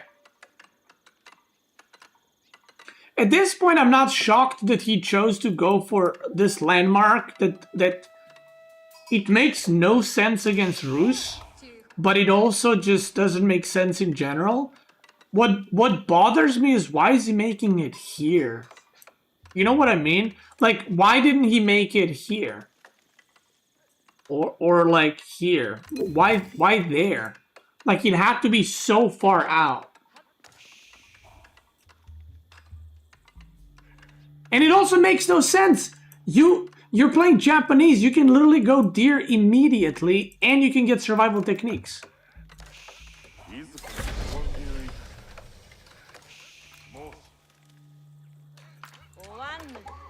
And he's making Shinobi! Like, he's making them, he's not just making one.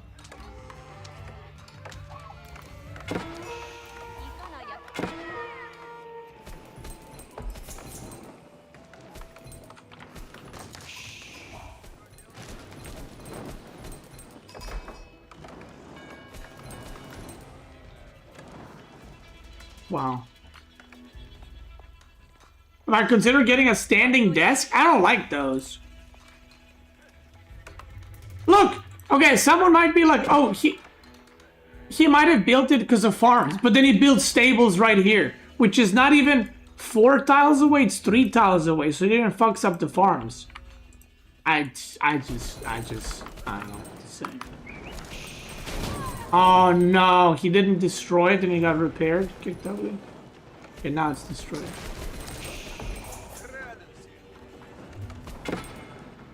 Okay, so CSO is not pro scouting. He's just gonna age up.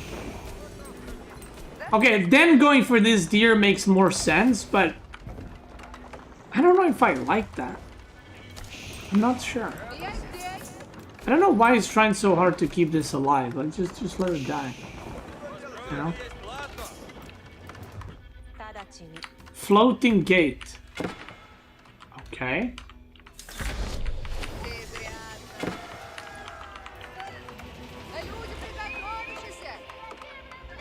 He just killed a... Wait, he just killed 2 villagers. Wait, what happened there? I heard a blink. Did he blink here? Okay, so...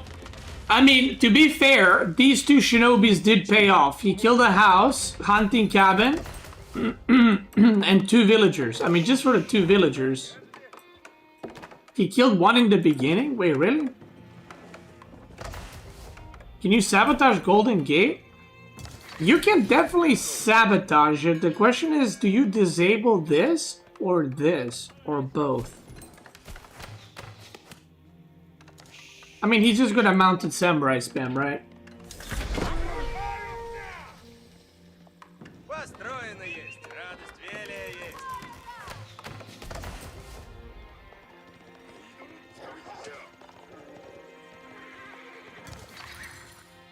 I don't know. I don't like CSO's position here necessarily. Like, I'm not looking at this and I'm like, look, he got +1 ranged armor already.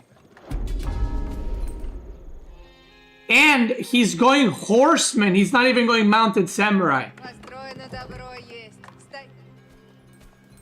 I feel like me and Micah started with like a 1/4 head type play, and now we're moving it to 5 head play. Oh, run, run, run! What? What? Okay. He captures Sacred Site. Okay, he's gonna get that. You know what's funny? He's not going for +1 damage on Japanese, which is like... You can get 4 of them, bro! That has to be his favorite civ. If I had to guess, his favorite civ has to be Japanese because you can get 4 +1 attacks in melee.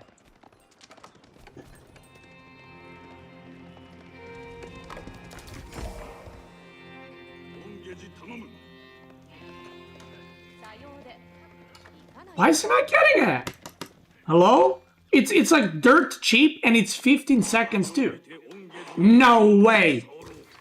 Nah, who's playing on his account? No way. This ain't Mia Mike, I know.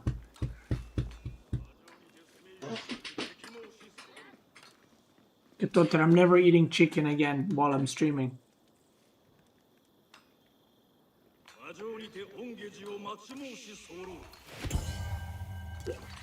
Okay, now he's getting it. Okay, I was getting worried. He's getting +2 ranged armor first. Okay, Totter, watch your head. Watch your head. I'm turning my chair. Thank you. Now, I don't know. I haven't paid attention to the vision, but I'm not actually sure. He looks like he's hiding the horseman, by the way.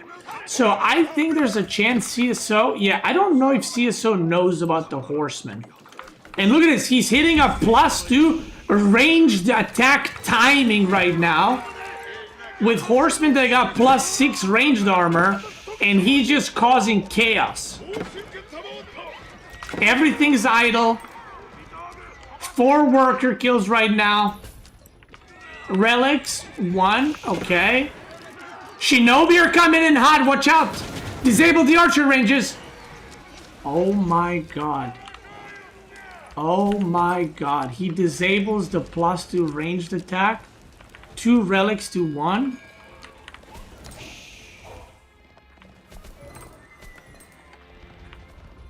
And now mounted samurai are coming in.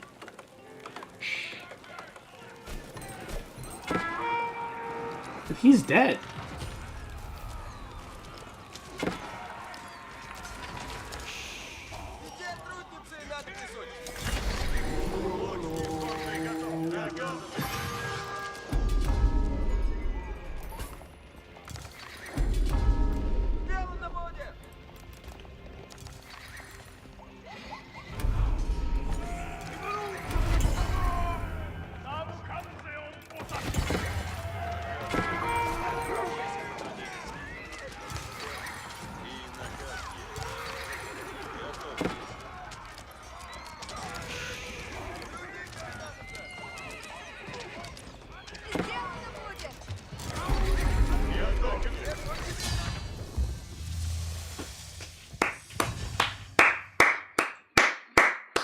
Wow. What a guy. What a gamer.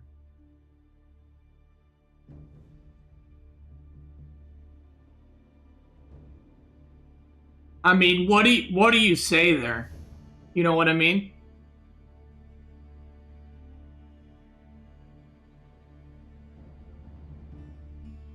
Now, I want to say something, okay? CSO was top 8 player this last S-tier tournament at the SteelSeries LAN tournament. CSO was there. CSO, top 8 player, okay?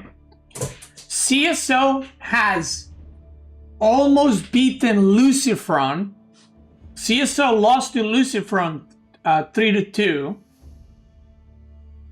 And Lucifron has beaten Vortex recently 3-1. And Vortex has beaten like everyone for like 4 weeks straight and has beaten Marine Lord. Think about that. And Mio Micah just took his ass down. Wow. That was... There are some games in there where I definitely need like... You know, like... I need to forget about them. Like the Ottoman one for sure. Delhi one, I mean, Delhi one was fine. He just made a mistake. The Ottoman one, I just wanna forget. You know what I mean?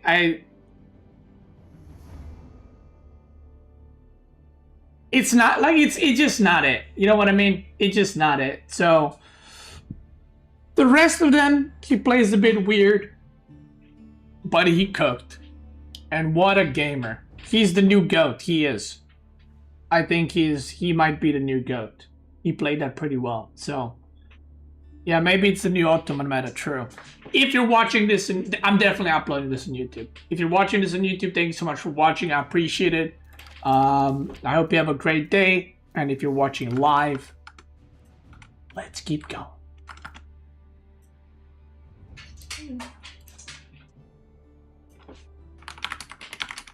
Okay, actually, it's, I didn't see what time it was. I have to head off. So I bamboozle you there, okay? I lied to you guys, is what I'm trying to say.